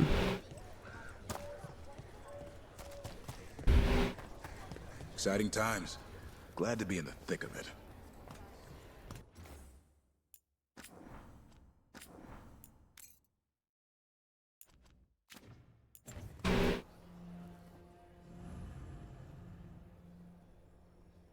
Everyone checks in with F-Cut on the state of wardens and hospital lines for past numbers. Yay!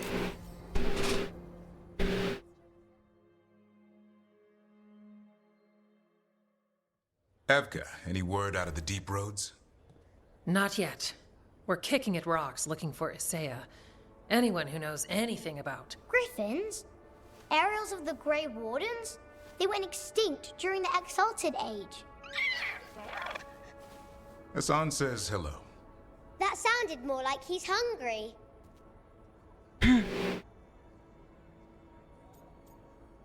Same thing. It's all the same to him.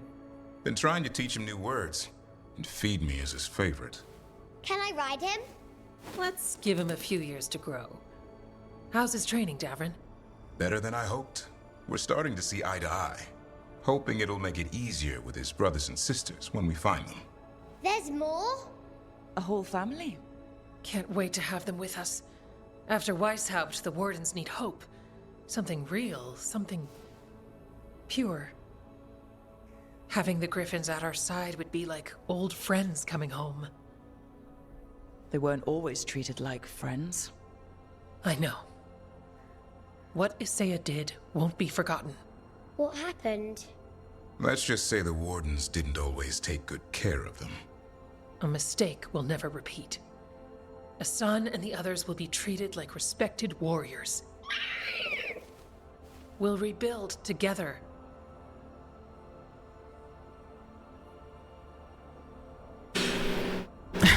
Do I say bring the snacks or what? I want to be like, yeah, that's good. But I also kind of want to be like, no, man.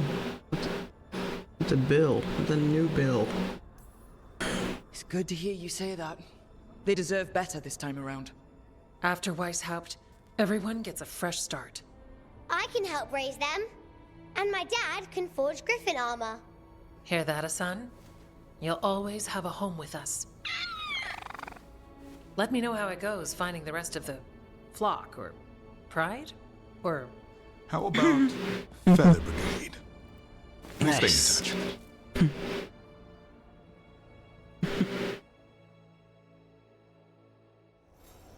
Anton keeps listening for something. With the blight. Well, I'm sure he knows what he's doing. Yeah, where's Antoine? Oh my god, Antoine's getting fucking... Darkspawn won't get Lavendel. Were you worried before? No, Evka had a plan.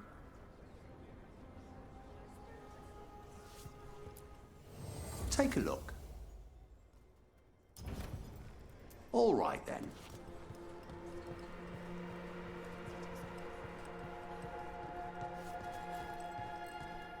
Oh, we received another letter from Teya and Viago. They send their thanks. I drew up more plans to deal with the remaining canal issues in Treviso. Won't be easy, or quick, but... We can send them with our response. What is this place?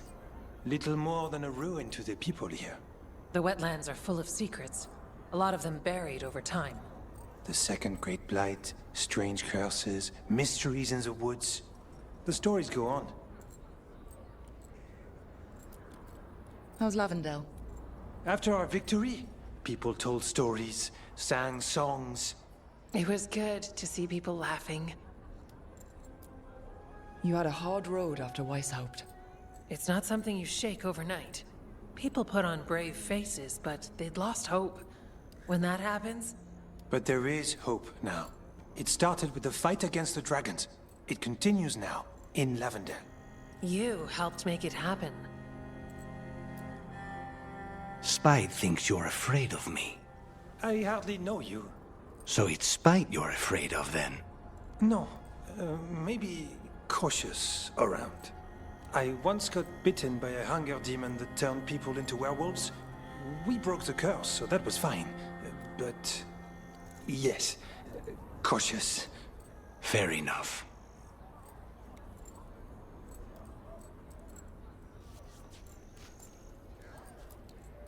Where are you from, Evka? Not here. Orzammar, the Dwarven Tig, an underground city. I left to join the Grey Wardens. The sky was huge. Turns out rain is terrible. Sparrows, though. I liked them. I liked a lot of what I found after.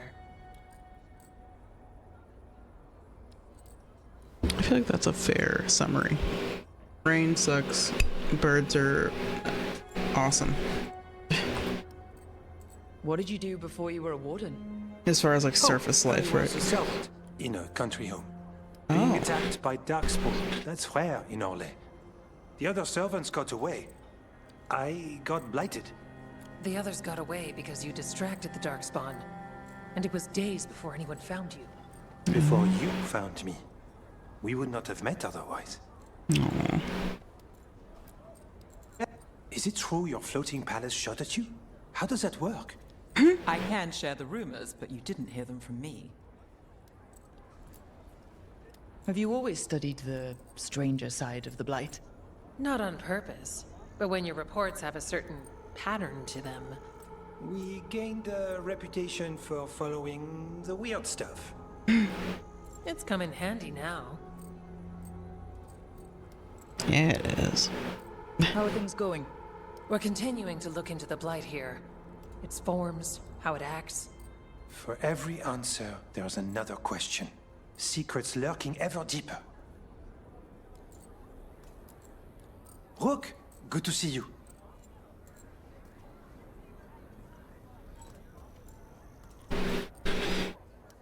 Okay, that's the game. That's them being like. Lavendel's happy to have you. Enjoying another trip to the wetlands? Feel free to kick out more Darkspawn. Okay, I think we're finally done. It's funny. I need to go to each base and make sure I exhaust all my dialogue. Each location. That said, this is where the stream ends.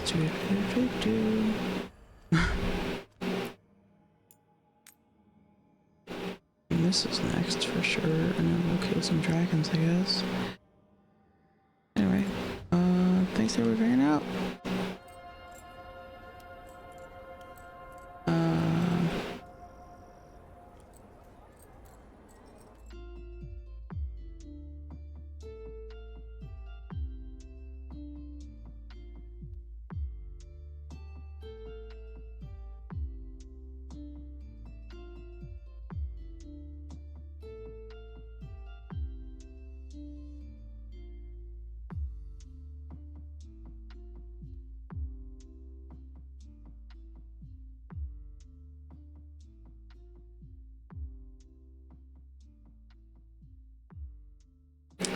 Hey, I know exactly who the fuck we're gonna raid. Oh my god, that's right.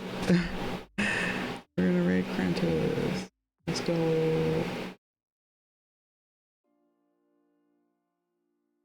Here, I'll post my Discord.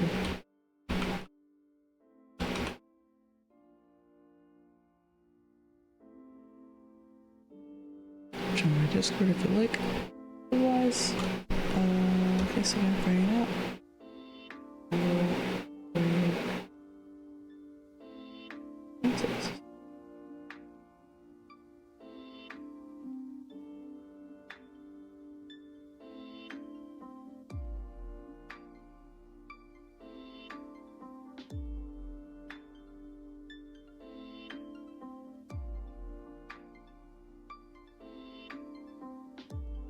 Oh, she's looking at.